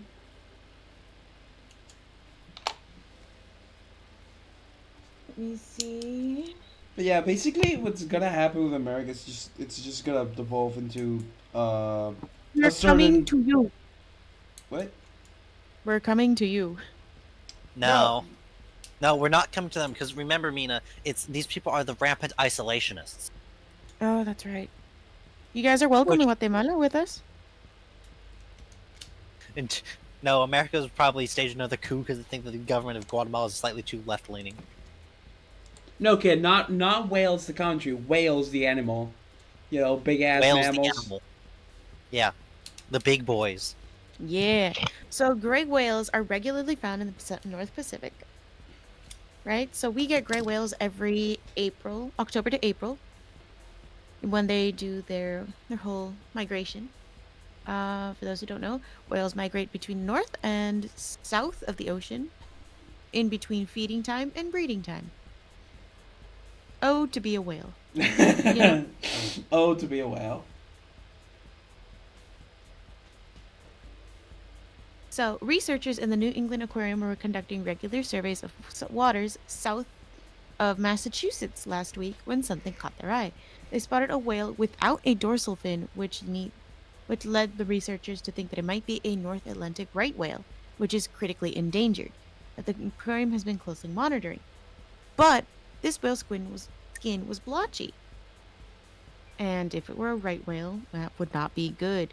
Let me pull up a right whale for you so you can put it on screen. Aye. Whales. It's funny because we kid mistook whales for like whales, Yeah, that's what I figured when you said that out loud. and then I thought of I have a Kyogre in Pokemon Go that I called whales.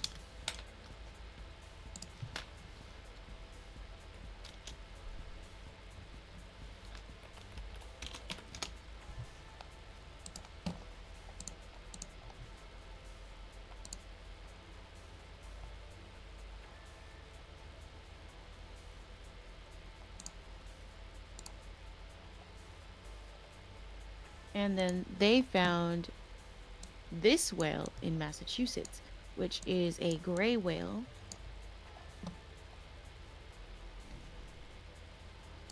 We had a weird feeling about it because something didn't seem right, said Orla O'Brien, an associate research scientist. When the whale resurfaced and the researchers were finally able to take a look at it, they were able to see its distinctly shaped head and mottled gray and white skin, and they could not believe their eyes. Because gray whales have not been seen in the Atlantic Ocean since the 18th century, about 200 years ago. Oh.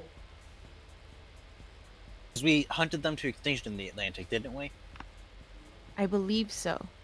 Much like we hunted the manatees, the North Atlantic manatees to extinction within 30 years of their discovery.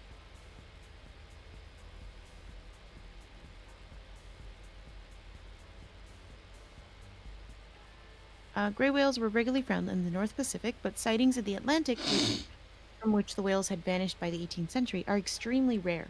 Experts say that it's not clear why they had disappeared, but whaling may have been a factor. What do you mean, may have? Most likely, Probably. But whales are starting to return to the Atlantic Ocean. Nature is healing. It has been 200 years. What is happening here, though? First of all, the planet is strange and nature's amazing. Second of all, I love... Wait, you didn't put the other whale. Oh! Sorry. No, you're good. So the one on screen currently is a right whale, which is typically found in the Atlantic Ocean.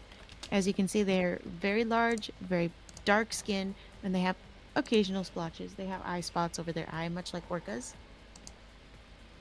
But Jimmy is about to put up a gray whale, which we have a lot of here. Hold on, I have to shrink the image. It's big. Yeah, you're good. I just got a Taco Bell ad. I want Taco Bell, actually. Do you want to Like, their stay in the food's not bathroom good. for an hour? You think that happens to me? I'm joking. I'm indestructible, bitch. I looked at that face and walked backwards. Below these images is a gray whale, which has that blotchy gray and white skin that we were talking about. So you can see they're very two different species. The one at the top is typically found in the Atlantic, and the one below is typically found on me and Meep's coast, the west coast. Usually North Pacific because they prefer the cooler waters, and the Atlantic is pretty warm. So, they might have moved out because the warmer waters in the Atlantic. Later, kid. See ya, kid. They may have moved out because the warmer waters of the Atlantic, with hurricane season getting higher every now and again. Although there might be that there's more an abundance of food and phytoplankton there because of that warm water as well. So they're starting to move out there.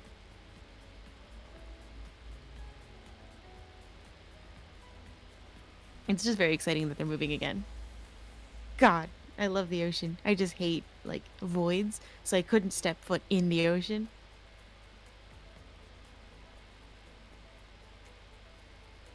It's not an oxymoron, but it's very conflicting. It's complicated. Yeah. Now, gay whales.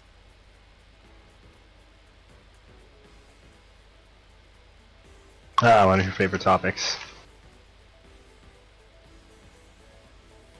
So we now currently have a photo of the first ever photos of mating humpback whales, but they're boys.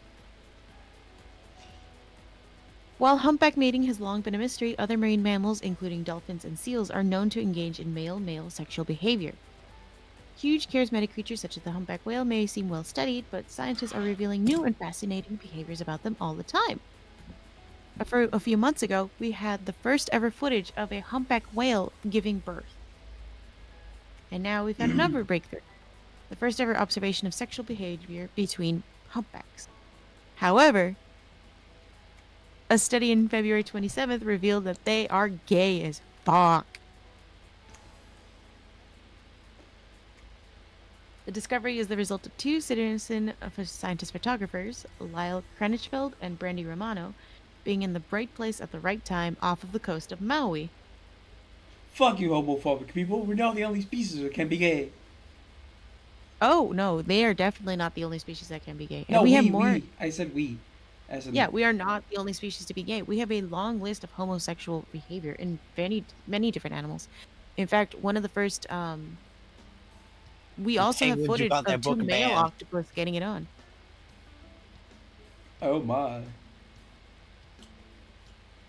And then I told you yesterday about snakes. Me? Snakes have... Yes, I told you about snakes yesterday, didn't I? I don't remember. Yeah. Oh, you were sleepy. So for context, Jimmy was telling me about his phrase that he liked, snake fuckery or something like that. Did I tell you that? Yes, you did. You sure? You sure was? Sure it was me? I'm fairly certain. It was either you or Alex. Must be Alex, because snake fuckery is not a thing I've ever said in my life until now. Okay. So it might have been Alex. But basically, I explained that, he was telling me about how, it's snake fuck confusing, and he doesn't know why, but that resonated in his head for a second. And I said that makes sense if you're talking about garter snakes, because garter snakes have femboys. Sorry? So when garter snakes mate, the females are a little bit larger and they release more pheromones that drive the males fucking crazy. So we have this snake orgy going on, right? Okay then. However, some of the weaker males are not able to make it to the female, so what they'll do is they'll release similar pheromones to what the female has, confusing other horny male snakes. So they'll start to try to mate with the smaller, weaker femboy female, or femboy male. Oh my god. And then they'll take that time to turn off the pheromones and slip away to try and mate with the female that's been neglected at this point. Because they'll have a better chance. Clever. So yeah, we got femboys in the snake community. We got gay whales. Let's see. Giraffes also have gay sexual encounters. However, it's more of a domineering thing of weaker males being on the bottom and stronger giraffes being dominating the younger giraffes. So basically, usual furry things. Basically, seems. Basically, I your wasn't usual- gonna say your it. typical furry fiction. You were gonna say it, but you were It's taking it, weren't you, it's Meep? display of power. I believe Yeah. the same thing happens with seals.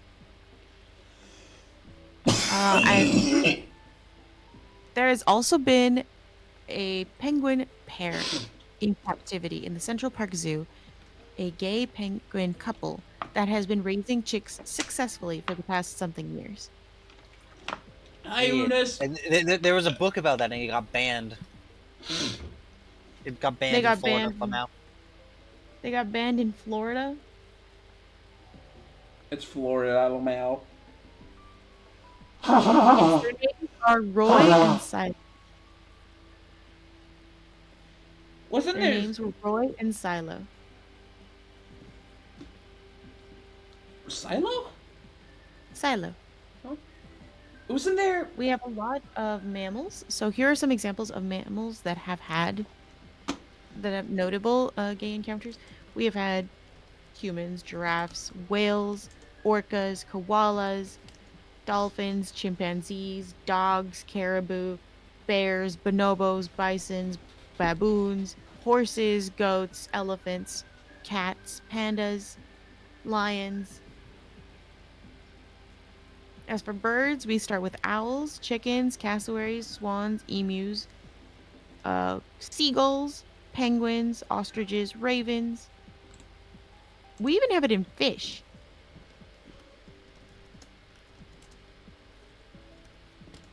Let's see, swordtails, whitefish, anglerfish, sunfish, salmon, Doesn't and surprise me. reptiles. We got the bearded lizards. Oh, the anole is pretty interesting. What is the name of that one? Enola Gay? Is it the one? No. There is one lizard species where they are entirely female. The lesbian lizards. Yeah, they're lesbian lizards. I believe they're whiptail lizards.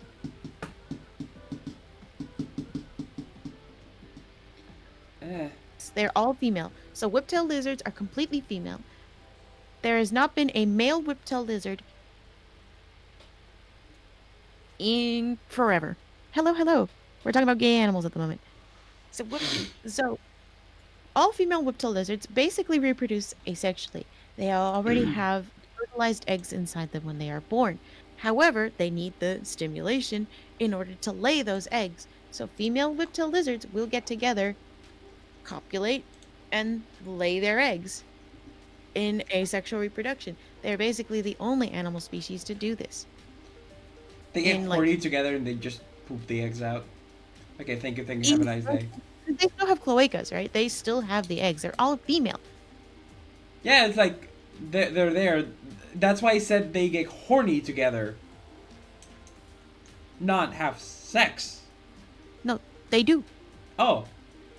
Never mind. Forget what I said. Have the female only naughties. Yeah. Kinky. Let me see. Without the aid of fertilization. Oh, there are actually 70 other vertebrates that do this. Interesting. Do I hide the Get whale? 20 be gone because we're being scientific Yeah, you with can it, hide so the it's whales. fine. Do I hide the whales? You can hide the whales now. Thank you. Yeah, I think we are done with that. All right. By the whales. Yeah. So back to something negative. Well, hold on. I think I mean nice and done. I was gonna say, Komodo dragons and hammerhead sharks can actually do this as well with the asexual reproduction. Interesting. So, for something negative, do we want to do the Russia segment or do we want to go to Israel? I mean, Russia segment is usually we laugh at Russia. So is Yeah. it really negative? All right, fair enough. Israel it is then.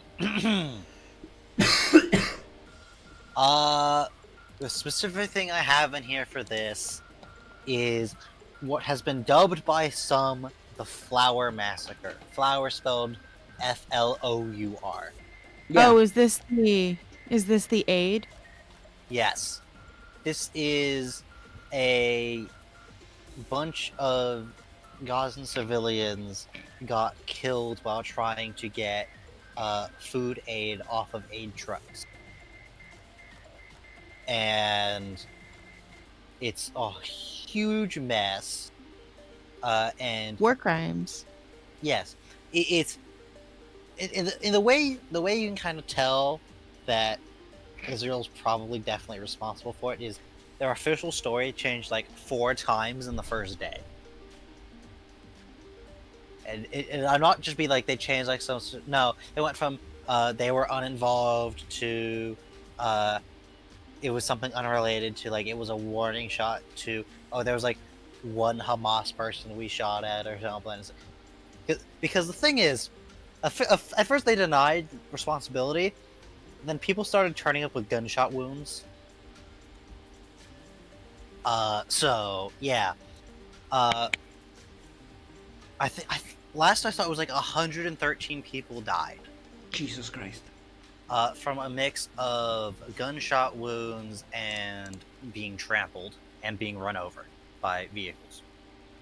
Because when the gunfire went off, the aid workers in the trucks panicked and tried to drive off and ran over some people. Trying Okay, to that's escape. unfortunate. Yeah. There was also another instance of aid going wrong as well. The There, U.S. there dropped was an aid. yeah. I read The that one too, U.S. where a U.S. aid airdrop landed on some people. They landed on 5 children and killed them. Oh, fucking So hell. naturally, the United States sent more. I mean, to be fair, that's like a tragedy accident thing, not It is a intrusion. tragedy accident. It's just like they cannot catch a break.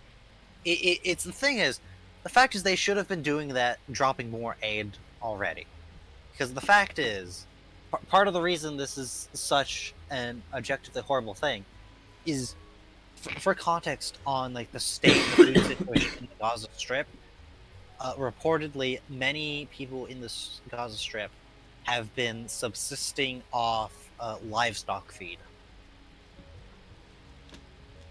and they're almost out of that. Good lord. Like imagine you get invaded and you're forced to eat dog kibble for 2 months, and then you're almost out of dog kibble. Jesus Christ.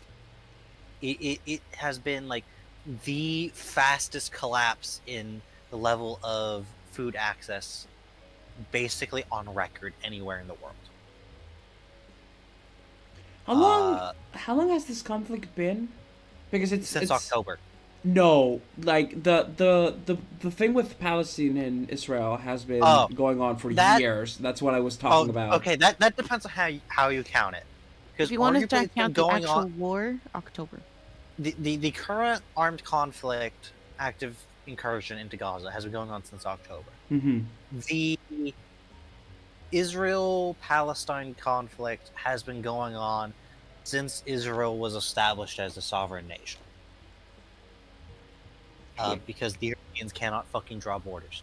That and Israel was always going to be problematic because of whole stuff. But I'm not going to talk about that. That's a separate issue. The fact is, no matter how you slice it, this is yet again the Israelis have fucking killed a bunch of people, a bunch of civilians, which is cringe. Mm-hmm. And it's not even like some of the past times where they had like a quote unquote good excuse, where it's like, oh, we're allowed to attack this hospital because the terrorists are hiding in it or whatever, which voids its international law protections. Like that's like questionable at best, but if it's true, it's true. But this is they just fucking shot a bunch of people trying to get aid, food aid. Right. It's like how on Super Bowl Sunday they airstruck a refugee camp as a diversion. It's there's the Wikipedia page on journalists killed during the incursion is incredibly long. Like hold on, let me Uh,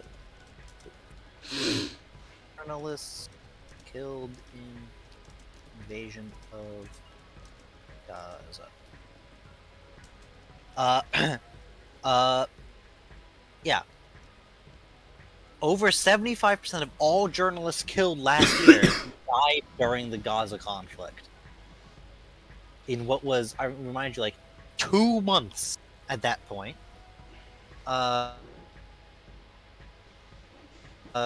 The as of at least 126 Palestinian journalists have been killed, not to mention foreign journalists. Here we go.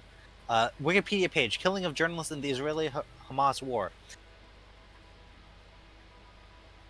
As of 5th of March, over 31,000 people have been killed in the war, including 94 journalists and over 136 aid workers from the UN.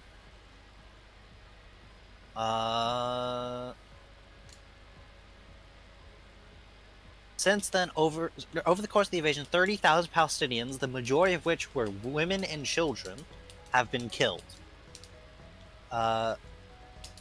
Several thousand more are missing and presumed trapped under the rubble. The IDF estimates 12,000 Hamas combatants have been killed. A further 400 Palestinians were killed in the West Bank by the Israeli military and settlers, which is the other part of Palestine that's within the Israeli borders, but isn't the Gaza Strip. Blah, blah, blah.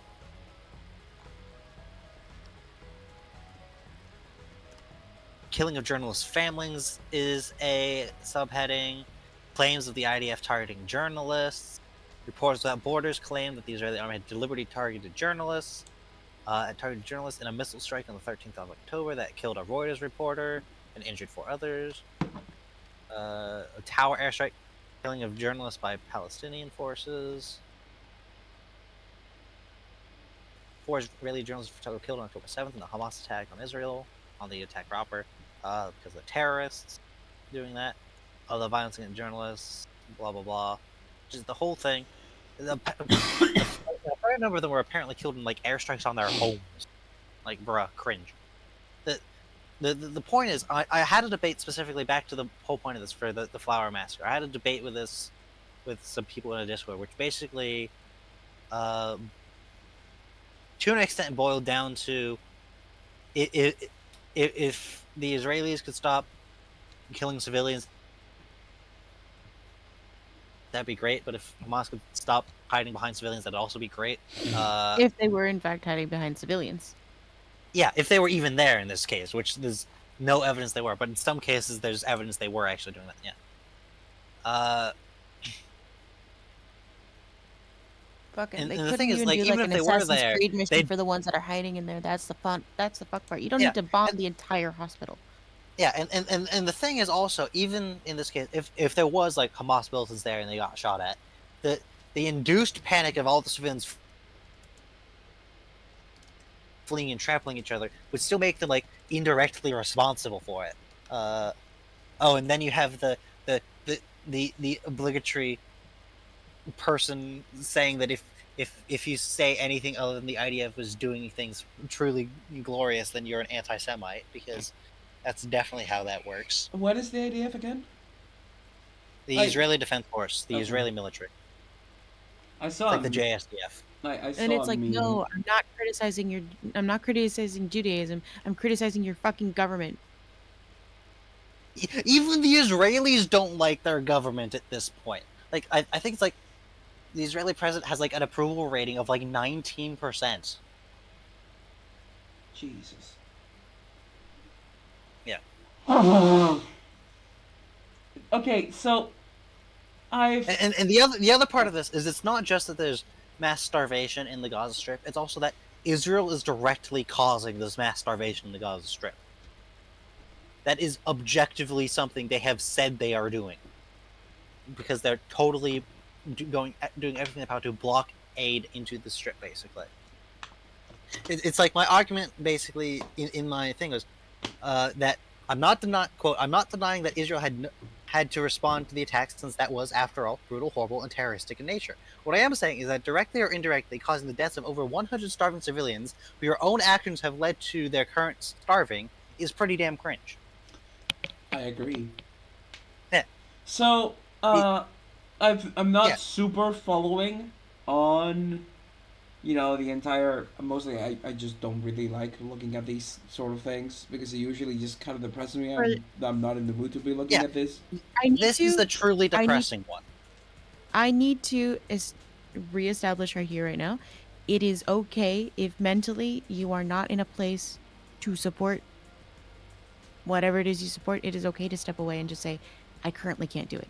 As much as it pains me, I can't take this news. You also need to watch out for you. You know, Oh no, it's It's- like I don't like looking at this because it kind of depresses me, but at the same time, it's something that you need to know about. Yeah. And you need to inform yourself because the state of the world currently is kind of on Yeah. fire. So it's And the like thing I don't is- like it, but I need to know more Yeah. to protect myself. Especially in the case of this one, the Americans especially need to understand this, because the United States is objectively Israel's greatest ally and has been actively shielding them from UN actions to try and get them to calm down a bit. Because So- they are objectively at this point overreacting. Hmm. It is because what they've done is, in response to the terrorist threat, is march an army into one of the most densely populated areas on the planet and attempt to eradicate the terrorists by force of arms, which is objectively not the way you deal with insurgencies. The United States did that for 20 years in Afghanistan, and by the time they left, the biggest change is now all the Taliban had proper trigger discipline in their propaganda photos. That's like honestly the biggest changes in the photos of the Taliban propaganda. They now don't all have their fingers on their triggers Exactly. when they're posing because, the propaganda you know, photos. So, again, I'm not super knowing of this. I mostly get my information from you, me. Because I don't like Roomba. watching the news either. Because a lot of the news are just very annoying, and it's just like I don't want to watch Yeah. this because it's just the same thing over and over and over and over again. Yeah. What are exactly the Hamas? I assume it's some kind of terrorist force. Hamas is an anti-Israel Islamic terrorist militia who is also the de facto government of the Gaza Strip, because this is the thing you'll see people who are hardcore supporters of Israel in this reference a lot, is that Hamas became the government of the Gaza Strip by democratic election, technically. However, there are two things to keep in mind in that. First of all, the majority of the population of the Gaza Strip is children. And also, last election in Gaza Strip. The last election in the Gaza Strip was, let's see. No, that's not the right article. Yeah, the last election in the Gaza Strip was in like 2012, and then they have held on to power ever since and refused to hold new ones. And they also won that election because their opponents had just come out of a corruption scandal. Mm-hmm. So, like, first of all, just because they're the government doesn't mean that the Democratic government doesn't mean everyone supports them, especially since, most of the people are children who can't vote, and many of them weren't alive when the last election was, and certainly couldn't vote in it. Besides, even the Americans are like, yeah, it's our government, but we don't support everything they do. That's how that works. It's how a democratic government works, and they're not even like pretending anymore. They democratically took power and then have authoritarianly held on to it ever since. Basically. Anyway, moving on from this to something I saw someone in chat asking about something. So they were asking about Sea of Stars, which is a game I've not heard of it. It's I went to look it not heard up of that either. on I went to look it up on Steam. Honestly, it very much reminds me of Chrono Trigger, at least visually. It looks very nice, but no, I sadly have not heard of that game. But it does look nice. It kind of reminds me of like Chrono Trigger. And that game is kind of kick-ass.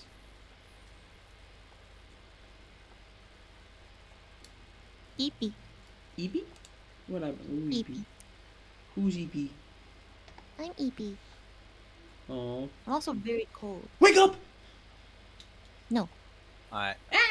Alright, do you want to talk about Russia now, or the stupid ass reason Americans can't buy the Toyota Hilux? Let's laugh at the Russians first. We've been laughing at the Americans for a while before. Laugh at the Russians? Okay. Alright. So, the Russian news since the last Roomba of Thought. So let's start off with the fact France has been based. France If you being didn't see- based? Cringe. Yes. No, legitimately. France is back, boys. Oh. France is back to being good. France is being good? Yes. What the fuck? That's new to me. France announced basically it got leaked, but then they basically doubled down on it, kind of thing. They're like, yeah, no, we haven't ruled out deploying our own personnel in Ukraine. Let's go. In Russia's like, huh? Is like trying to claim an aggression, and basically everyone's like, Lamau. France is basically saying yeah, we haven't ruled out coming to their aid directly. It's still on the table. We've ruled nothing out. I mean, they're not it's not like America. I mean, France is not that at far this away point- from Ukraine. France Russia, is both. France Twitter, is right? first of all both much closer to Ukraine. Second of all, it is the only nuclear power that has in its nuclear doctrine the ability to authorize a nuclear warning shot. Oh. Oh, Yeah. shit. Yeah. So, also, Wait. unlike Russia, I'm willing to bet most of France's nuclear arsenal actually works. Damn. Damn, Beep just going. Honestly, though, I Uh, feel like the only retaliation Russia has is to remind them what the fuck happened the last time they tried to get into Russia. well, they don't have to get into Russia. They just have just to have drive to them out of clean Ukraine. Yeah. Yeah, like I said, Runas, it reminded me of Chrono Trigger, which is an old school RPG. Yeah. Which is also an Akira Toriyama one, isn't it? Yep. Or no, is No. The art style was inspired by Akira Toriyama. We'll get to him later. Yeah. It's like it's like, oh, the other thing is first of all, even the thing is Russia. First of all, yeah, that's true. But on the other hand, they also would only be fighting you this time, instead of fighting you and Britain, and Germany, and Spain, and all of Europe at once. And they still managed to burn Moscow to the ground that time. And Which is hey, farther we're- than the Germans got. And I mean, hey, we're not in winter anymore. We're approaching spring. And the other We're part still in too winter. is the fact that the French objectively, the French are really good at war. So they get a lot of shit for World War II, but other than that, they have been they have one of the best records. They've Of also been very modern good nations. at civil wars. True.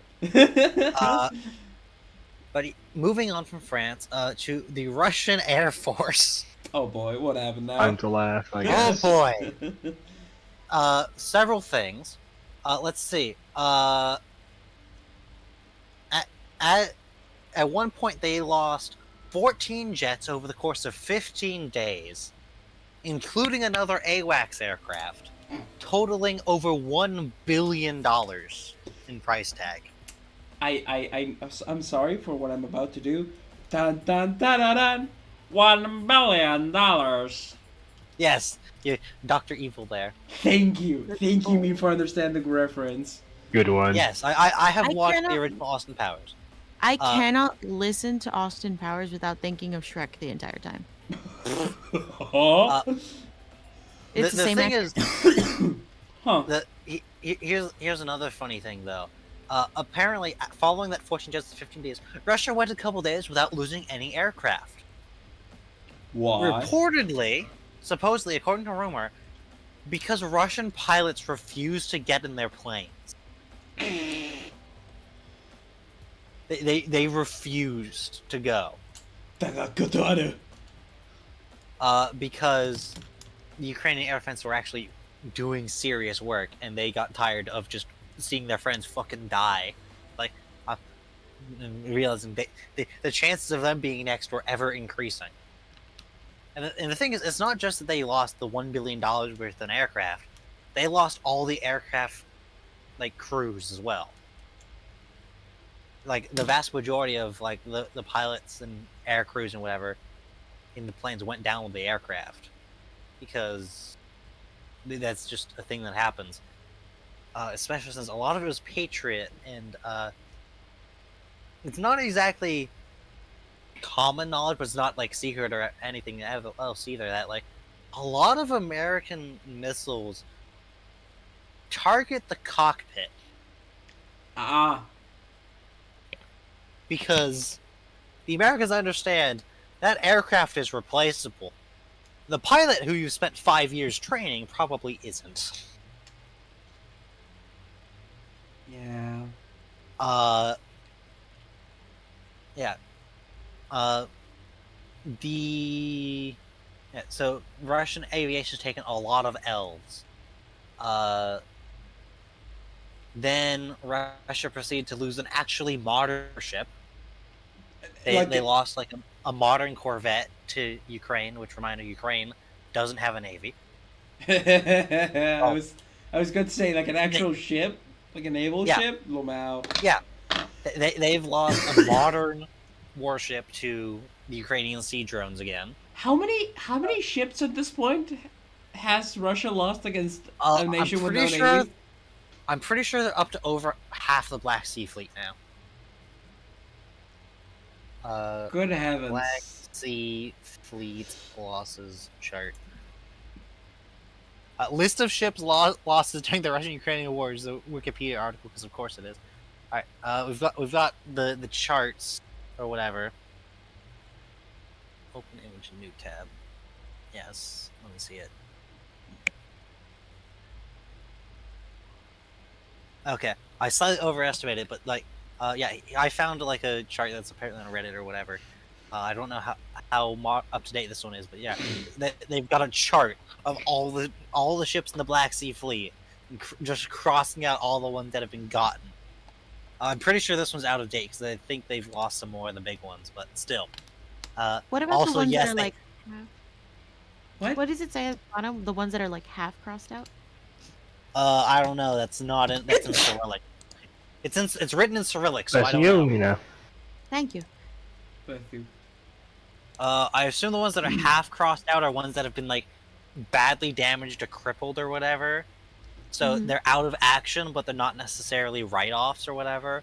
Or they're ones that they were badly damaged to the point where they're functionally write-offs. I don't know. Versus the ones that were just sunk, like the Moskva up at the top.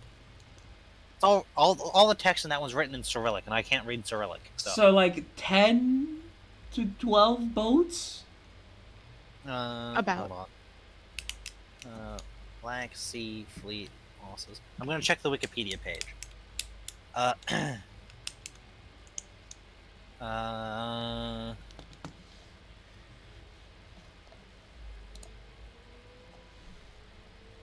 Okay, hold on. Here's the best part, though. The first thing on the list for the list of ship losses during the Russo-Ukraine War, the first results from 2014. No. The first result is a Russian cruiser was scuttled in a bay in Crimea as basically a block that was then raised and scrapped. Ukraine had some vessels captured. 2014 to 15 war in Donbass. 2018 Kerch Strait incident. Okay, Russian invasion of Ukraine. Alright. That's Russian Navy. 5 Raptor-class patrol boats. The Sartov, an Alligator-class landing ship. The Moskva, a high-speed assault boat. A landing craft. A frigate, I think. a military tug, a minesweeper, uh, a frigate, an intelligence ship, another landing ship, an anti-submarine corvette,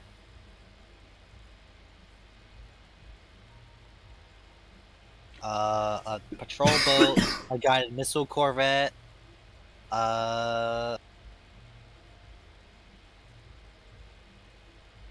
submarine, another landing ship, another patrol boat, another patrol boat, patrol boat. We're at 23, by the way. Yeah, a corvette that wasn't even in the water yet. They struck it in the dockyard. Damn. That's hilarious. A couple small landing craft, ferries and barges, a major Russian landing ship, a minesweeper, a patrol boat. Also, it is A now corvette, 12:53. and another large landing ship. Yeah, yeah. So yeah. But let me wrap up the Russia section. I think we'd be nearly done for the Alright, review. I've added the news thing. All right. Sweet. Then the I final would like thing, to- the final thing from just a couple days ago for the Russia thing, is Russia nearly managed to hit President Zelensky with a cruise missile, while the Greek Prime Minister was right next to him. So they almost caused another international incident? Yeah, they nearly assassinated the Greek Prime Minister, but they missed. You know what this reminds me of? The fucking short I fired and from... I missed. Thank you, Bolt. Thank you. That, exactly that. And then a fire, and then a miss. And then a miss again. Just keep missing. Russia really Just keep misses firing. Ukraine, but their You'll hit your aim's target getting better. sometime.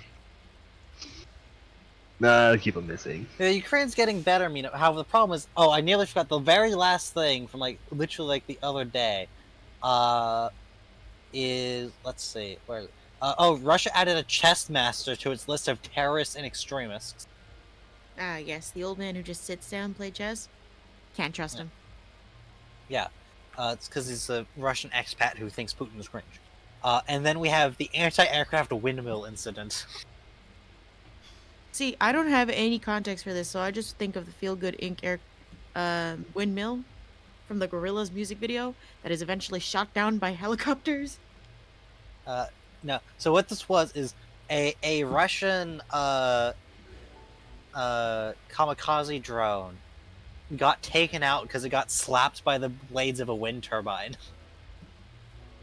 And I don't mean to hit the wind turbine and destroy it. No, the wind turbine slapped it out of the air, and the Ukrainians had to send in the bomb squad because the drone was still live on the ground. Oh, no. Boy. It just got fucking bitch slapped by a wind turbine. Out of the air with ya. It's like, no. I thought Fuck of the... I thought of No, the... no, wait, no, I just remember, no, it wasn't slapped out of the air. It basically, the wind turbine ran into it, and then the drone got stuck on the wind turbine blade. Jesus Christ. Like, oh my god. It's just... Lamau. Mm-hmm. Yeah, but that... And I think the last thing I saw was, literally late yesterday I saw this. Is apparently, the Pope is being cringe about it and saying Ukraine should just surrender. Oh. Hmm. Damn. You said the gays were welcome to the church. You said aliens were welcome to the church. How the fuck you gonna say this shit? I don't... He's saying, they should just surrender to stop the loss of lives. Like, bitch, how about you tell Russia to fucking leave? I've never heard you so passionate. Damn. True. True. True. Although I do agree with me. Yeah. How about you tell the invading army to stop invading? Exactly. Yeah, actually. Base take. Me being Yo. based doesn't surprise me. True. Mhm. Anyway, yeah. Let's try and wrap this up so we can get lunch and be ready for PM D&D later. Yes. Yeah, unless, cause like, yeah, at this point it's gonna be an hour earlier for Meep and Bolt. But it's already 1 o'clock, so if I do it at 2 o'clock, that'd still be, an hour from now. Yeah. But we'd have to tell Ryu. Oh fuck. That's true. We can't forget about Is he him. alive right now? Is he Oh. what? Is he alive right now? Ping him. Just ping the server, telling him the ETA. Yeah. Anyway. Speaking of not being alive right now, Akira Toriyama. My Yep. condolences. The Dragon Ball himself. Yeah. So, as of March 1st, we have lost Mr. Toriyama. He has passed away due to a brain-related sickness. What it is exactly, I don't recall. He was 68 years old at the time of death. So he did not reach the funny number yet. Dang it. See, the reason I'm being so blasé about this such, right, is because Akira Toriyama is known for his comedy primarily, at least in my heart. Dragon Ball has always been known as a serious, not a serious series, but a series that has a lot of power-ups and screaming, and attacks that take 4 episodes to charge. Or, Frieza being wrong about 5 minutes of time, just way longer. Yeah, single attack taking 4 episodes to charge. That's what that is. Yeah. So, however, while the Dragon Ball Z were the first things that I've ever watched of Akira Toriyama's with my dad and I would watch it when I was in kindergarten. He would come home from trucking and we would just watch it together before I go to bed. When I was in middle school, I could read manga on my own finally, right? Like I found a manga section in the library. I would read Dr. Slump, which was his first commercially successful anime or manga, running from 1980 to 1984. And Dr. Slump is about this little robot girl who is created by this perverted doctor, and they go on adventures, and she's fucking wicked strong. It's cute. Acute subdural hematoma. Oh no. Thank you for that update, Bolt. I am not gonna spell it myself. I just did a small decision. That's just what I found. So there you go. Yeah. From what I could read as well, just briefly, it basically means that his brain decided to bleed. That's brain. what Yeah, I it's could. not supposed to do read. that. The funeral was held with his family only. And then later, his studio, Bird Studio, was announced on the 8th, as we all saw. He had planned to undergo surgery in February for a brain tumor that he had. I was talking to my mom, hold on, about this, and when I told her how important this man was, she was like, "You're talking about him like you're talking about like a Renaissance painter," and I'm like, "Yeah, for good reason." The level of fame that he had, the amount, dude. Except He has unlike done a so much Renaissance for painter, he video was games, actually anime, rich and famous manga, in his own cartoon. lifetime.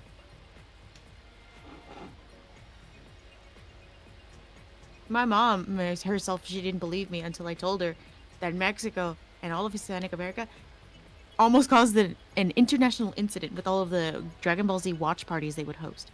But then they realized, because then the Mexican government realized, oh shit, the cartel stops for a minute when Dragon Ball Z episodes drop. There is an international ceasefire not international, there is a cartel ceasefire in respect for Akira Toriyama. I don't think this man ever realized how fucking famous he was here. It's just kind of shocking how much of an impact he did on South America and Central America. He is survived by his wife, Yoshimi Kato, and his 2 children. I think Toriyama his humor is unsurpassed to me. He's like one of those guys that has poop jokes in his comics, right? Especially in early Dr. Slump and Dragon Ball. He had a lot of poop jokes. He was a useful spirit, in my opinion. And you can even see in the name of his studio that he's made, Bird Studio, it's supposed to be a joke because Tori in Japanese is bird and his last name Toriyama. It makes sense, you know. Yeah. Um so somebody made a lot of the comparisons of Dragon Ball Z where like Goku like turns his head to avoid beams being referenced in a lot of different cartoons, especially here in the States, such as the Powerpuff Girls. That was one noticeable thing. Bidoof's Big Break. Mm-hmm. If anyone remembers that with Staraptor, just A lot of manga creators, a lot of like video games and anime would not be what they are now had Akira Toriyama not created Dragon Ball. And also, fun fact, he created the Super Saiyan transformation with blonde hair so that he didn't have to ink Goku's hair as often. that's That is the type of guy Akira Toriyama was. Toriyama Sensei is honored by Masashi Kishimoto, who is the creator of Naruto. He says he grew up with Dr. Slump and Dragon Ball, which is something I also did. Eiichiro Oda, who is the creator of One Piece. Yusuke Murata, who is the artist for One Punch Man. He even did some very good Goku art, along with his note. Hironobu Sakaguchi, who is the creator of Final Fantasy. Toriyama-san he said, quote, Toriyama-san taught me what it means to be a professional and what work is. I deeply respected him from the bottom of my heart. I sincerely pray his soul may rest in peace, end quote. Yuji Hori, sorry, what? I think we all know what Akira Toriyama is going to be doing now. He's going to visit King Kai. You're gonna visit King Kai. Yeah, and After he's talked by King Yama. I can't wait till Team 4 Star does their tribute, you know? didn't like the creator. I know the creator of Berserk died a bit ago, but I think I've also been seeing like I think drawings of I assume the creator of Yu-Gi-Oh, like the manga. I don't know. I've seen a couple drawings of like the three of them together. We will see. Let's see. Yuji Hori, who is the creator of Dragon Quest, has also made a statement. Masako Nozawa, who is the voice actress for Goku, said, quote, I don't want to believe it. My head is blank with the feeling that I don't want to think about it. Still, every time I see Goku, I remember what Toriyama-sensei said to me. Take care of Goku for me, please. And that helps me keep my mind clear. I vow to stay by Goku's side until my life is over. Sensei, please watch over us from heaven. May you depart in peace. End quote. Jason DeMarco, who's the co-creator of Toonami, said, rest in peace to one of the greatest mangaka to ever do it. Line work and character design were legendary. His work changed my life and so many others. Without Dragon Ball, Toonami would not have been what it became. Without his work, anime would not be the global phenomenon it is today. Jackie Chan also made a statement. Hey, wow, she's Jackie Chan. Jackie Chan made a statement, and he also like showed off some of his collection. Sorry. Ben Schwartz has made a statement. You're good. He also reveals that Chrono Trigger is his favorite video game of all time. And then there's El Salvador. Yup, Thundercat, musician and songwriter. Adam Dietz, director at Powerhouse Animation, co-creator of Netflix's Castlevania and Castlevania Nocturne. Henry Thurlow, animator at One Piece. Bahi J.D., animator for Space Dandy, Carol and Thursday, and Ping Pong. Toei Animation themselves made a statement. There's just so many people who Akira Toriyama has profoundly touched in his line of work. I don't know if there will ever be another mangaka as prolific as him. I don't even, as much as I respect Hirohiko Araki, right? Because he's worked with he's worked with like fashion design lines. He's worked with Araki is KFC. JoJo? Hirohiko Araki is the creator of JoJo's Bizarre Adventure, which has been running longer than Yu-Gi-Oh! At about 1980s. That's only the fifth JoJo. It's not even the most recent one. We just had Jolene. And also, JoJo Lance is now being written. Yeah, JoJo lands with fucking Nega Giorno. Jodio. The Yodio. I'm not kidding. That's his name. His name is Jodio Joestar. I thought I think Anyway. He sells drugs instead. Okay. Should we uh end We it shall wrap here, up or here. should we? Because there's one other thing that maybe we should do this week, and that is the U.S. State of the Union address, which I don't think will take very long. You can handle it. Last thing I'll say is, rest in peace, Akira Toriyama. You've inspired me as an artist as well. Um, I'm not that good to create an internationally wide comic as you are, but I would not be drawing the way I do today were it not for my experiences as a child with the work that you created, and you will be dearly missed. Enjoy your ticket to Super Heaven Yeah, alongside Bob Ross, Mr. Rogers, and all the other greatest hits of humanity. I hope you're still telling poop jokes in heaven. I hope he All right. lives the way of the turtle. Give Jod a shitty time. All right, I'm gonna pop off if you guys are going to continue with the State of the Union address. But thanks for having me. It's always a pleasure to be here with y'all. Mm-hmm. Yeah. All right, later. I'm gonna try and make this quick. So the U.S. State of the Union address occurred, where the president goes and gives a speech before Congress. Uh, it I tried to watch it, however, my internet was shitting out, so I didn't actually watch it live, and I haven't actually gone back and watched it proper. But I did. I read the transcript for it, and from my understanding of also watching a couple people talk about it, the transcript definitely was better than the actual speech, because Joe Biden, the old man himself, uh, did stumble with words several times, but plus, it's an election year, so it basically read more like a campaign speech than anything else. I'll be honest, I'm not a big fan of, but you know what? Whatever. Uh, the other thing with it is, from my understanding, it was a very, very well crafted speech, because basically everything he said either got cheers or couldn't really get boos, because he constructed in such a way that the opposition couldn't boo it, because it was basically things they were campaigning on type things or whatever.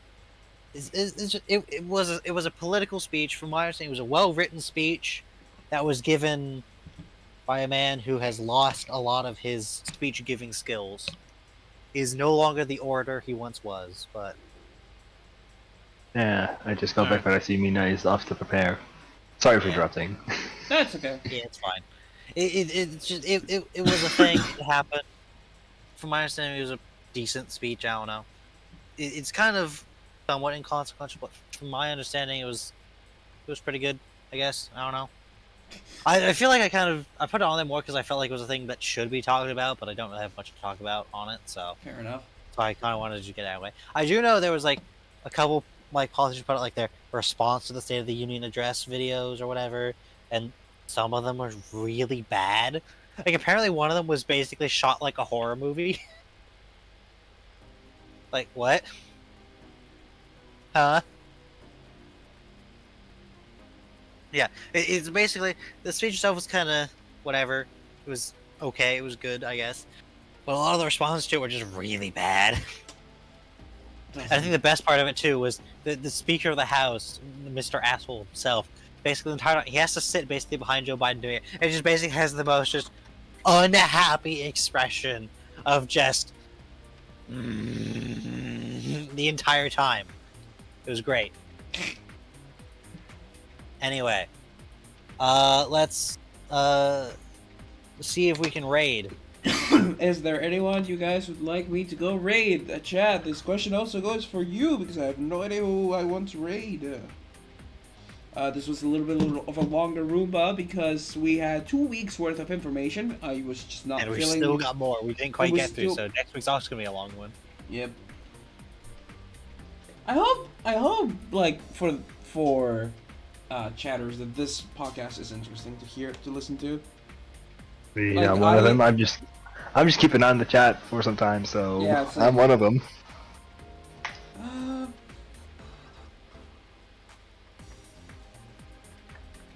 Oh, actually, it looks like I will be able to actually do next week because my flight's right at the evening, so I'll be good. Ah! Ah! It's okay. If not, if there need be, I can just call up the boys. We gotta find a target to use radar to lower their accuracy. Let's see who's streaming Mr. Engine. I always go first to Mr. Engine. Nothing interesting there. Because Mystery Legend streams are a yes.